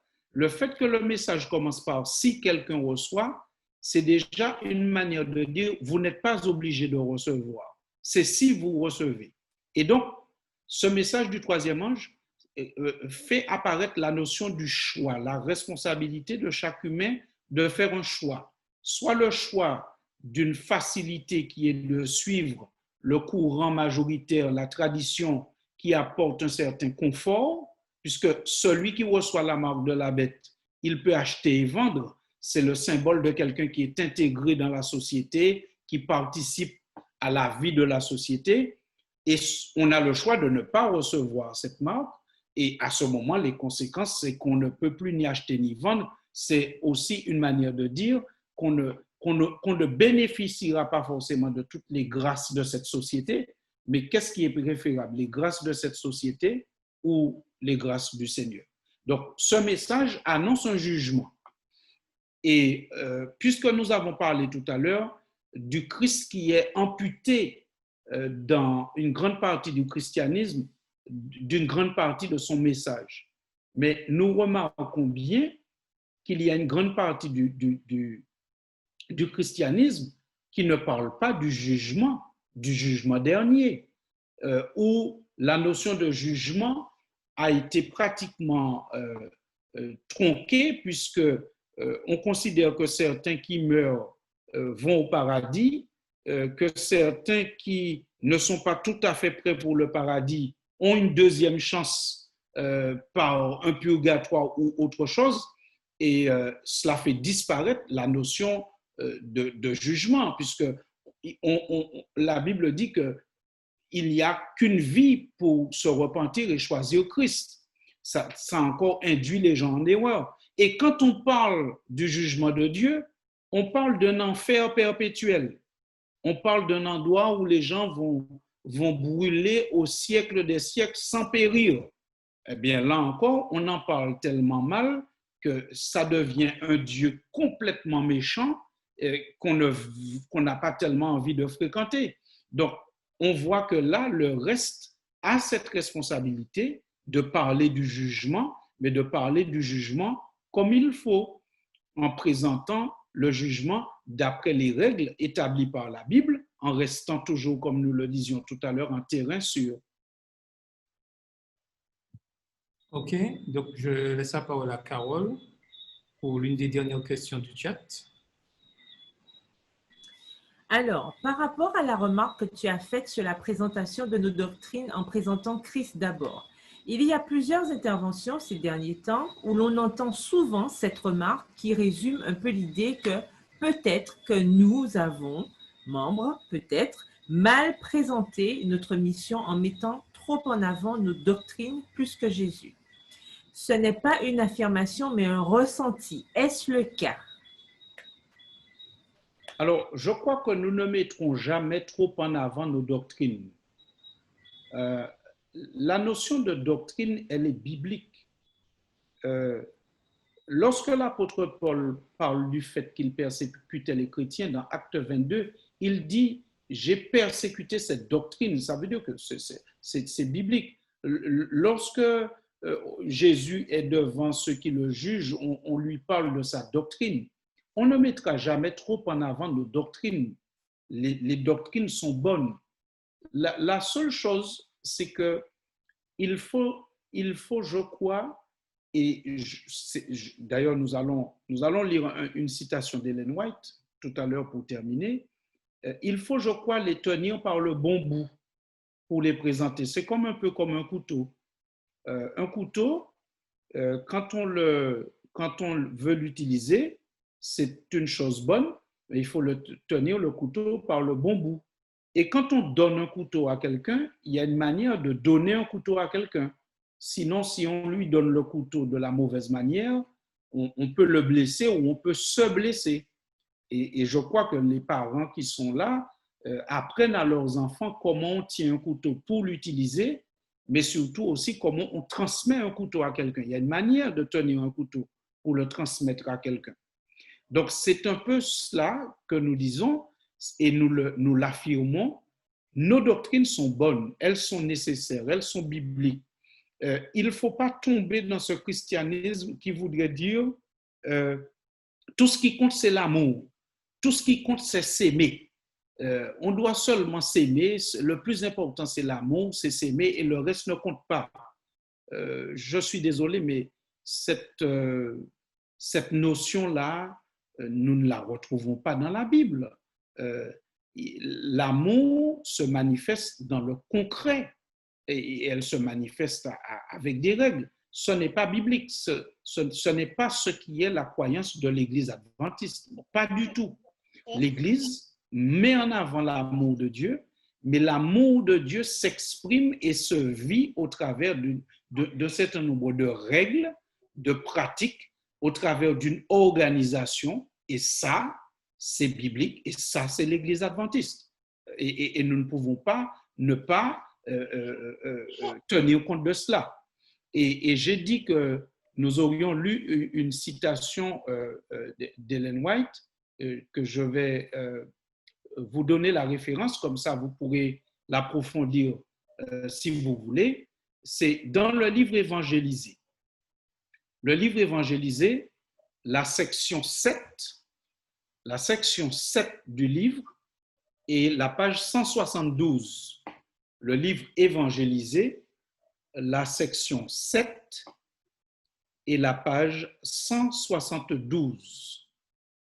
Voilà ce que nous conseille Sir White. Elle dit, parlez de Jésus, vous qui enseignez le peuple. Parlez-en dans chaque sermon, chaque cantique, chaque prière. De toutes vos forces, amenez les âmes confuses, égarées, perdues à l'agneau de Dieu. Parlez du Sauveur ressuscité et dites à tous ceux qui vous entendent, venez à celui qui nous a aimés et qui s'est livré lui-même pour nous. Que le salut soit le thème de chaque sermon, de chaque cantique, qu'il en soit question dans chaque prédication. Ne mettez rien dans votre prédication qui vienne s'ajouter au Christ, sagesse et puissance de Dieu. Prêchez la parole de vie en montrant que Jésus est l'espoir de celui qui se repent et la forteresse du croyant. Révélez le chemin de la paix aux âmes troublées et désespérées et exaltez la grâce et la perfection du Sauveur. Fin de citation.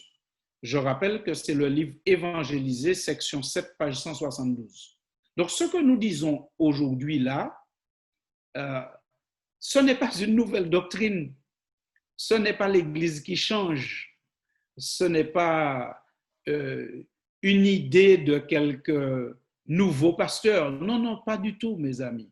Ce que nous sommes en train de dire, c'est l'ADN de l'Église adventiste depuis sa naissance. L'Église adventiste se considère comme le reste, et le reste ne veut pas que Christ disparaisse. Parce que ce que veut le diable, c'est que le Christ disparaisse. Il a essayé de le tuer quand il était bébé. Il a fait en sorte que Marie ne trouve pas de place pour l'accouchement parce que ça devrait être difficile. Souvent, Jésus a été confronté à des gens qui voulaient le tuer, qui l'ont emmené sur une montagne pour le jeter en bas. Il a été victime de tempêtes qui se sont déclenchées de manière... on ne les a pas vues venir, la météo n'avait rien vu. Il a tout fait pour faire disparaître ce Christ, mais il n'a pas réussi parce que Christ est mort, non pas le jour où le diable avait choisi, mais le jour, le lieu et l'heure où lui avait choisi. Et il est mort sans péché. Et c'est pour ça que le livre des Actes dit que les liens de la mort ne pouvaient pas le retenir parce qu'il est mort sans péché. Donc, ça encore, c'est une défaite de l'ennemi. Mais aujourd'hui, s'il y a un groupe qui présente Christ, eh bien, ce groupe sera persécuté. Mais il faut que ce groupe reste à présenter Christ, mais Christ dans tous les aspects de sa personne. Et quand vous lisez le livre de l'Apocalypse, un exercice que vous pourriez faire ce soir, c'est de lire le chapitre 13 de l'Apocalypse qui présente la bête. La caractéristique principale de la bête, c'est le blasphème. La bête a des paroles de blasphème, elle porte des noms de blasphème, etc. Lisez Apocalypse 13 et soulignez le mot blasphème à chaque fois. Qu'est-ce que ça veut dire blasphémer? Blasphémer, c'est prendre une autorité, prendre une place qui ne revient qu'à Dieu seul. Souvenez-vous, lorsque Jésus disait « Moi et le Père, nous sommes un », eh bien, la Bible dit que il y a des Juifs qui étaient là, qui voulaient le faire mourir, et quand Jésus leur demande « Pourquoi vous voulez me faire mourir ?» ils répondent à Jésus « C'est pour un blasphème, parce que toi qui es un homme, tu te fais Dieu. » Blasphémer, c'est prendre la place de Dieu. Et vous avez vu qu'il y a un triumvirat satanique dans l'Apocalypse. Le diable, la bête qui sort de la mer et la bête qui sort de la terre. Ce triumvirat satanique fait une chose, depuis Apocalypse 12, chercher à faire disparaître le Christ. Mais comme il n'y a pas eu de succès pour faire disparaître le Christ, ce qui va être tenté après, c'est de faire disparaître ceux qui parlent de Christ de la bonne manière, qui élèvent Christ avec toutes ses croyances et toutes les vertus de Christ. Et c'est là qu'on voit apparaître justement le reste, c'est dans ce contexte que le reste apparaît. Apocalypse 12, 13, 14. Eh bien, quelle est justement la mission du reste dans ce contexte? Qu'est-ce qui est caractéristique du reste? Eh bien, ce qui va caractériser le reste, c'est ce qui va l'opposer à la bête. La bête blasphème, c'est-à-dire qu'elle prend la place de Christ. Elle diminue Christ. Les prérogatives de Christ sont données à d'autres personnes ou récupérées par la bête. Alors que le reste va faire le contraire, va dire non, non, non, non, non, élevons Christ et mettons Christ en avant. Et nous savons, comme je vous ai parlé tout à l'heure d'Apocalypse 19, où on parle du reste dans Apocalypse 19, vous vous rappelez que dans Apocalypse 19, c'est là qu'il y a cette scène où Jean tombe au pied d'un ange et l'ange le relève vite fait en lui disant non, non, non, tu ne dois pas m'adorer. Tu dois adorer Dieu seul. Et ça, c'est la caractéristique des anges et du reste qui disent aux gens tout le temps, vous ne pouvez pas, ce qui appartient à Dieu, ce qui revient à Dieu, vous ne pouvez pas me le donner, vous ne pouvez le donner à quiconque. C'est ce que Pierre a fait dans Acte 10. Lorsque Corneille est arrivé devant Pierre, lisez Acte 10 et vous verrez que Corneille est tombé à ses pieds et Pierre l'a relevé vite fait en lui disant « Non, non, je suis un homme comme toi, tu ne peux pas faire ça. » Et c'est très paradoxal qu'aujourd'hui, des gens qui se disent les descendants de Pierre acceptent que toutes sortes de personnes se prosternent devant eux. Et c'est là le rôle que doit jouer le reste, mes amis, à la fin des temps. Contre tous ceux qui minimisent Christ, qui l'amputent d'une partie de ses prérogatives, qui présentent que le Christ sauveur et qui ne présentent pas le Christ Seigneur, le Christ législateur, le Christ créateur, le Christ juge, le reste doit se positionner pour élever Christ dans toutes ses dimensions alors qu'on tente de le faire disparaître ou qu'on tente de faire disparaître certaines de ses prérogatives. Et c'est en cela que le rôle du reste à la fin des temps est un rôle primordial. OK, donc nous arrivons à la fin, mais nous allons prendre deux dernières questions. Il y a une question sur le chat, donc je laisse la parole à Carole et ensuite je poserai la dernière question. Alors, pouvons-nous dire, alors on a un petit peu répondu déjà, mais voilà, je la propose. Pouvons-nous dire que seuls les adventistes seront sauvés? Alors, quand on lit ce que Mme White dit, notamment concernant la marque de la bête, Mme White est très claire, vous trouverez ça dans le livre La tragédie des siècles. Elle dit, on commencera à parler de la marque de la bête lorsque les exigences et le fondement du dimanche seront clairs pour tout le monde et que les exigences et le fondement du sabbat seront clairs pour tout le monde. À ce moment-là, ceux qui vont choisir d'observer le dimanche, ils vont démontrer par là que en toute connaissance de cause, ils choisissent ce qui a été institué par les hommes plutôt que ce qui a été institué par Dieu.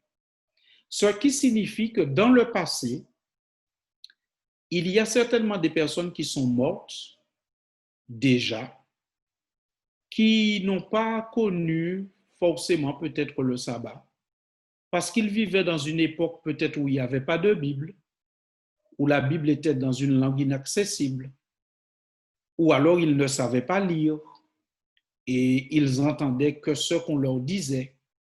Et donc, il y a certainement des personnes qui n'ont pas pratiqué, par exemple, le sabbat, et que Dieu va considérer favorablement eu égard à leur contexte. Mais à la fin des temps, le Seigneur va s'organiser pour que les choses soient claires et pour que la connaissance parvienne à tous. Et seuls seront sauvés ceux qui vont se soumettre à la parole de Dieu et à l'influence de l'Esprit. Alors, dans ceux-là, il y en a peut-être qui ne sont pas encore adventistes, mais ils le deviendront. Ils le deviendront parce que être adventiste, c'est quoi? L'ambition de l'adventisme, c'est d'être le reste. Le reste, c'est quoi, nous avons dit? C'est ceux qui gardent les commandements de Dieu, ceux qui gardent les commandements de Dieu et qui ont la foi de Jésus. C'est ça l'adventisme, le reste. C'est ça notre Église a voulu toujours être depuis le début. Et c'est ça notre ambition. Donc, tous ceux-là qui, à la fin des temps, voudront être sauvés, ils passeront par ce chemin. Mais peut-être que le petit coin triste de cette histoire, c'est que peut-être qu'il y a certains qui aujourd'hui sont dans l'Église institutionnelle, mais qui ne vont pas vouloir endosser tout ce qui s'attache au reste. Garder les commandements de Dieu, avoir la foi de Jésus, endurer les conséquences de ce choix, parce que nous l'avons répété plusieurs fois, le fait d'élever Christ énerve le diable. OK? Puisque Christ, c'est la vérité, l'Église, c'est la colonne et l'appui de la vérité, et le diable, dans Jean 8, c'est le père du mensonge, et il ne se tient pas dans la vérité. Donc, la vérité, c'est tout ce qui l'agace, c'est tout ce qui l'irrite, et la vérité, c'est Jésus.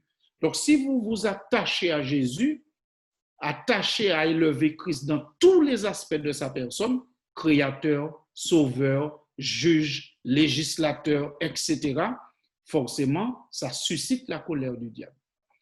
Et par conséquent, eh bien, certains vont, devant la pression qui sera mise et peut-être la persécution, vont peut-être renoncer, sortir. Donc, c'est ce qu'on appelle un genre de chassé-croisé qu'il y aura peut-être à un moment, qu'il y aura certainement, puisque la Bible l'annonce, pas peut-être, certainement. Et tout ce que nous devons faire, c'est de prier pour que nous ne puissions pas, nous qui sommes à l'intérieur, que nous ne puissions pas refuser les conséquences de porter Christ. Et je voudrais encore vous donner un autre sujet d'étude et de méditation. Prenez l'exemple de Marie. Lorsque Marie a accepté de porter Christ, c'est un privilège parce qu'elle-même dit que je serai appelée bénie d'entre toutes les femmes. C'est un privilège de porter Christ. Mais quelle a été sa vie depuis le moment où elle a dit oui lorsque l'ange est venu? Eh bien, ça n'a été qu'une vie de difficulté. Accoucher dans une étable, devoir fuir en Égypte avec un bébé sur les bras, et tout le reste, vous connaissez. Tous ceux qui acceptent de porter Christ d'une manière ou d'une autre, que ce soit Marie littéralement ou le chrétien spirituellement et de manière intérieure, tous ceux qui acceptent de porter Christ doivent faire face à la colère de l'ennemi. Et il nous faut, et ça c'est aussi une caractéristique du reste, Le reste, ce sont des gens qui se préparent à faire face à la colère de l'ennemi et qui sont prêts à accepter les conséquences de leur engagement pour le Seigneur. On ne suit pas Christ, on ne porte pas Christ sans déchaîner la colère de l'ennemi. Et la caractéristique du reste, c'est d'accepter cette colère. Et en regardant le livre de l'Apocalypse, on voit très clairement que ceux qui portent le Christ, ceux qui élèvent Christ, eh bien, sont l'objet de la colère du diable, Apocalypse 12, du déchaînement de la colère du diable, mais au travers des bêtes, Apocalypse 13 et 14, et ainsi de suite. On voit que c'est là. Mais mes amis, je voudrais terminer sur cette note positive biblique. C'est que le Seigneur dit dans le livre de l'Apocalypse que si nous acceptons d'être persécutés pour un temps, nous serons sauvés pour toujours. Et je souhaite que ce soit la parole que nous retenions. Si nous acceptons d'être persécutés pour un temps, nous serons sauvés pour toujours. Que Dieu nous aide à garder cette parole. Merci, Pasteur Julie. Alors, juste une dernière question concernant l'Église et son autorité. Aujourd'hui, nous voyons que nous avons à faire face à des situations conflictuelles, des conflictuels privés, aussi des scandales publics et aussi des membres qui causent des divisions. Comment gérer ceci avec l'autorité de l'Église tout en appliquant l'amour? Alors, l'Église ne doit ou ne devrait rien faire sans amour. Parce que Dieu est amour.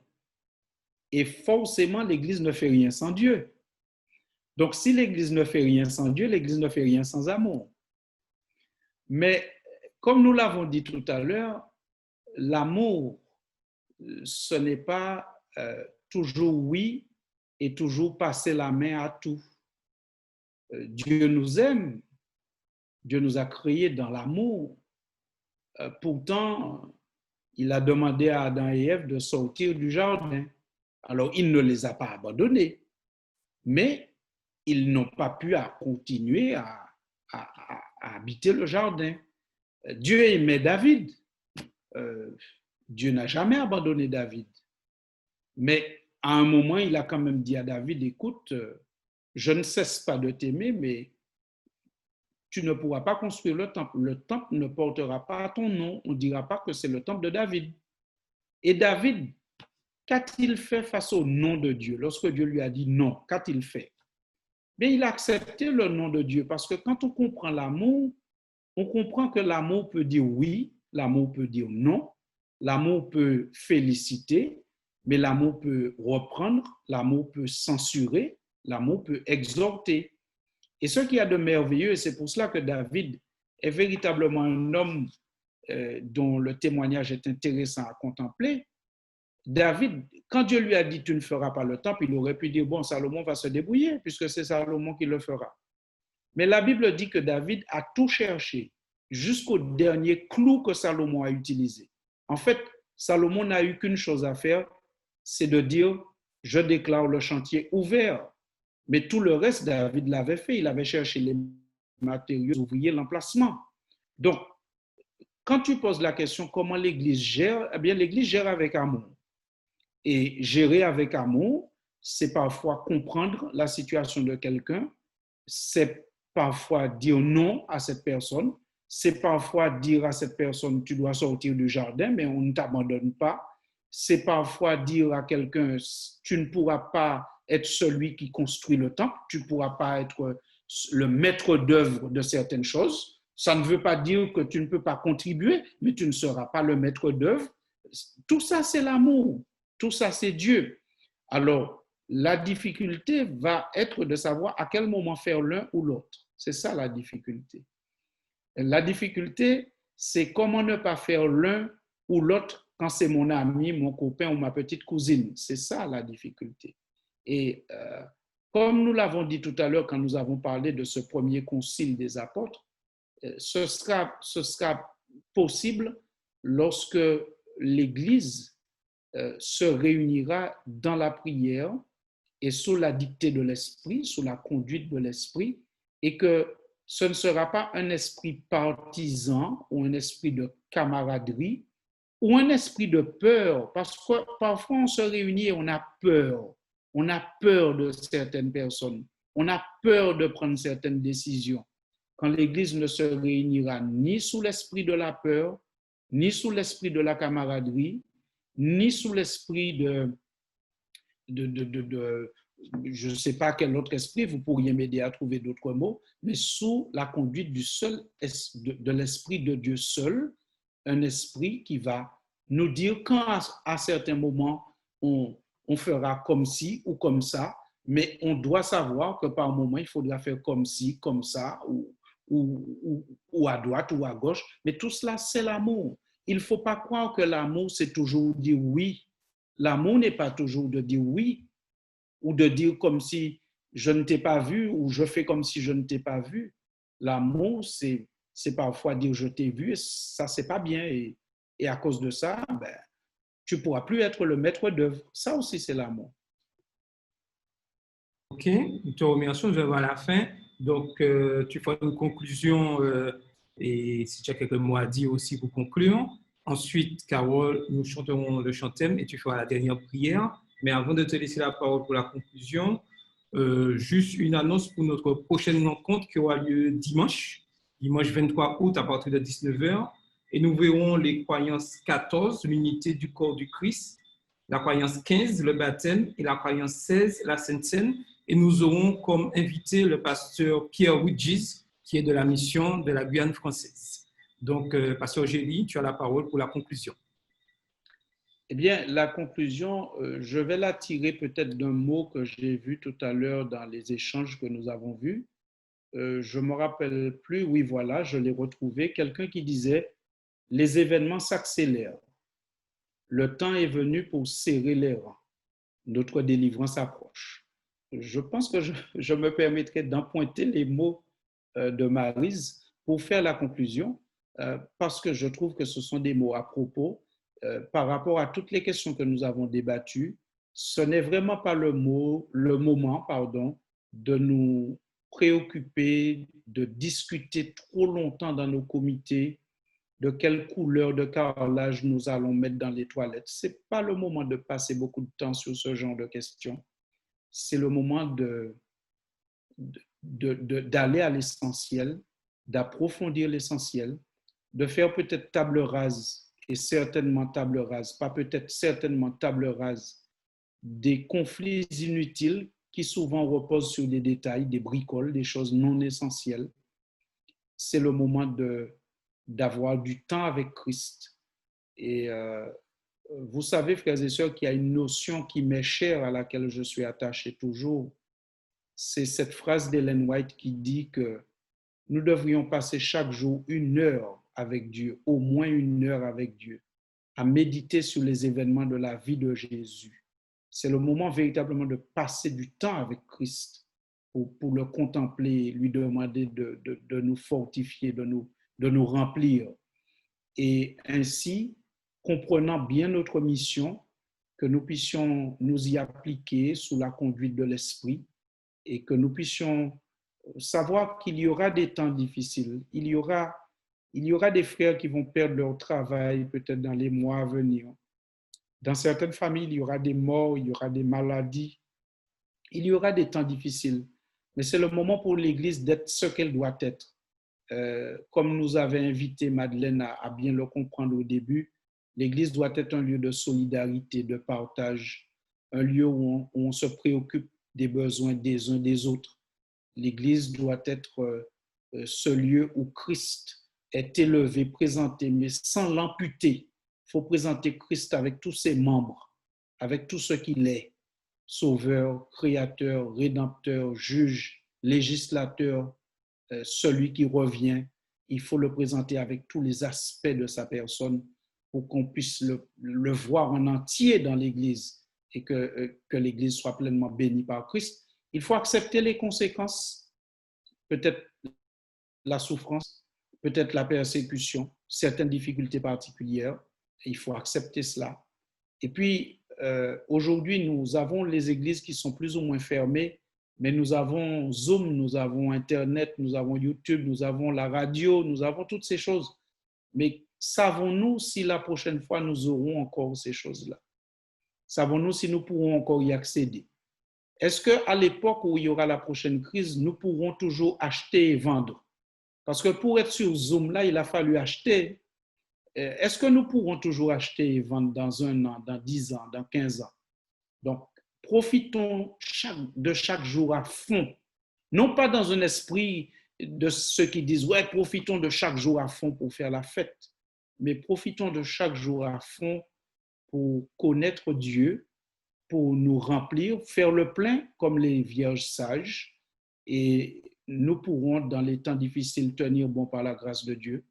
Et un jour, très prochainement, nous allons accueillir le Seigneur. Oui, très prochainement, nous accueillerons le Seigneur pour vivre avec lui l'éternité. C'est le vœu de mon cœur pour moi, pour mon épouse, pour mes enfants, pour ma famille, mais pour chacun de vous présents sur cette réunion, dans cette réunion virtuelle, pour le monde entier. Et chaque jour, nous devons travailler à cela, travailler au fait que le Christ soit connu, soit présenté, représenté, pour qu'un maximum soit sauvé lorsque Christ apparaîtra. Que Dieu donc bénisse son Église et que Dieu bénisse la mission de l'Église. Merci, Pasteur Gély. Donc, Carole pour le chanter.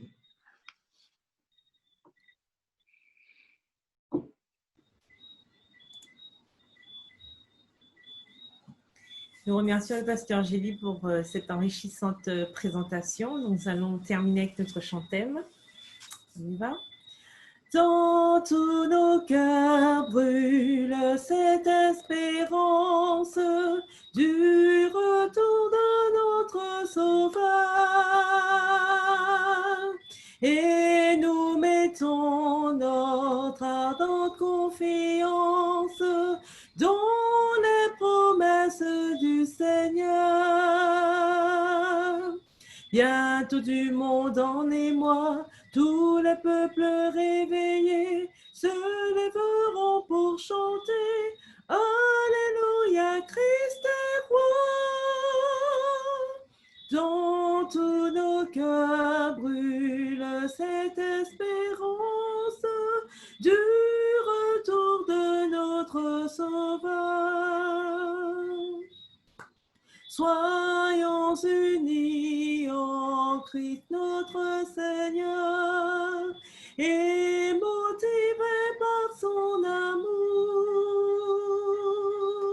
Prions pour ceux qui vivent dans la peur et parlons-leur de son retour.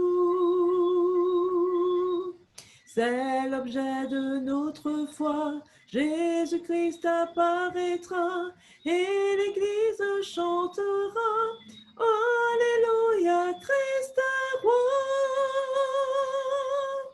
Soyons unis en Christ notre Seigneur et motivés par son retour.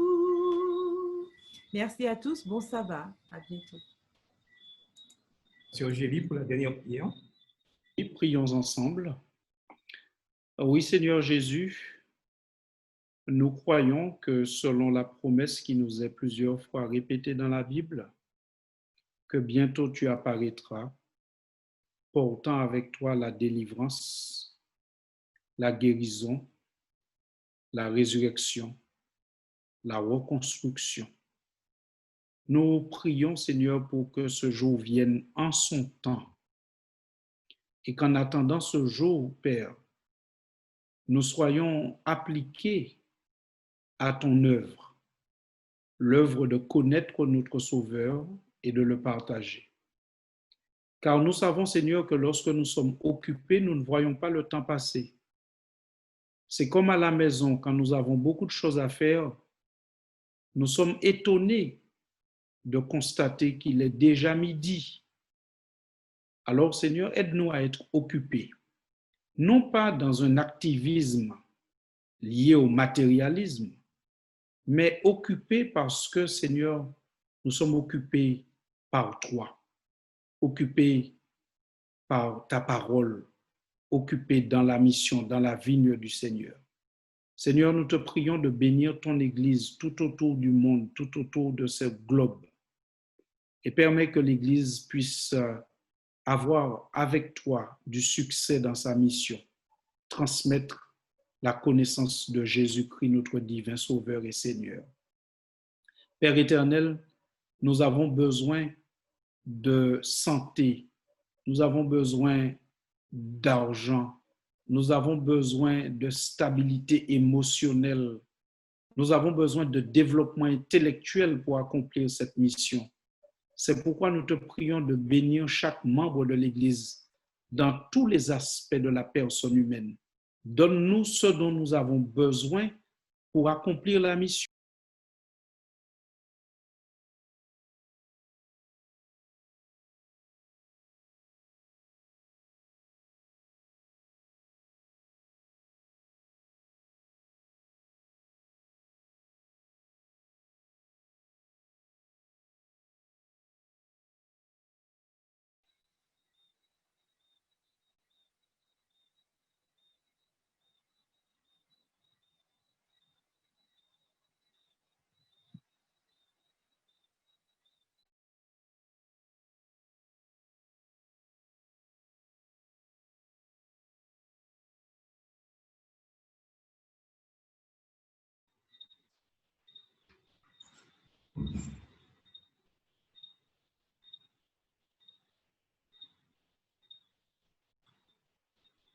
Peut-être. Pasteur Gilles, ton micro a été coupé.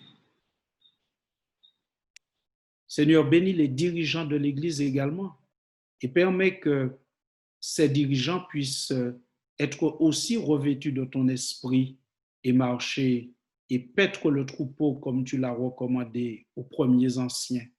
Seigneur, bénis chacun de nous, fais-nous du bien. Garde-nous dans ta paix et dans ta grâce, au nom de Jésus. Amen.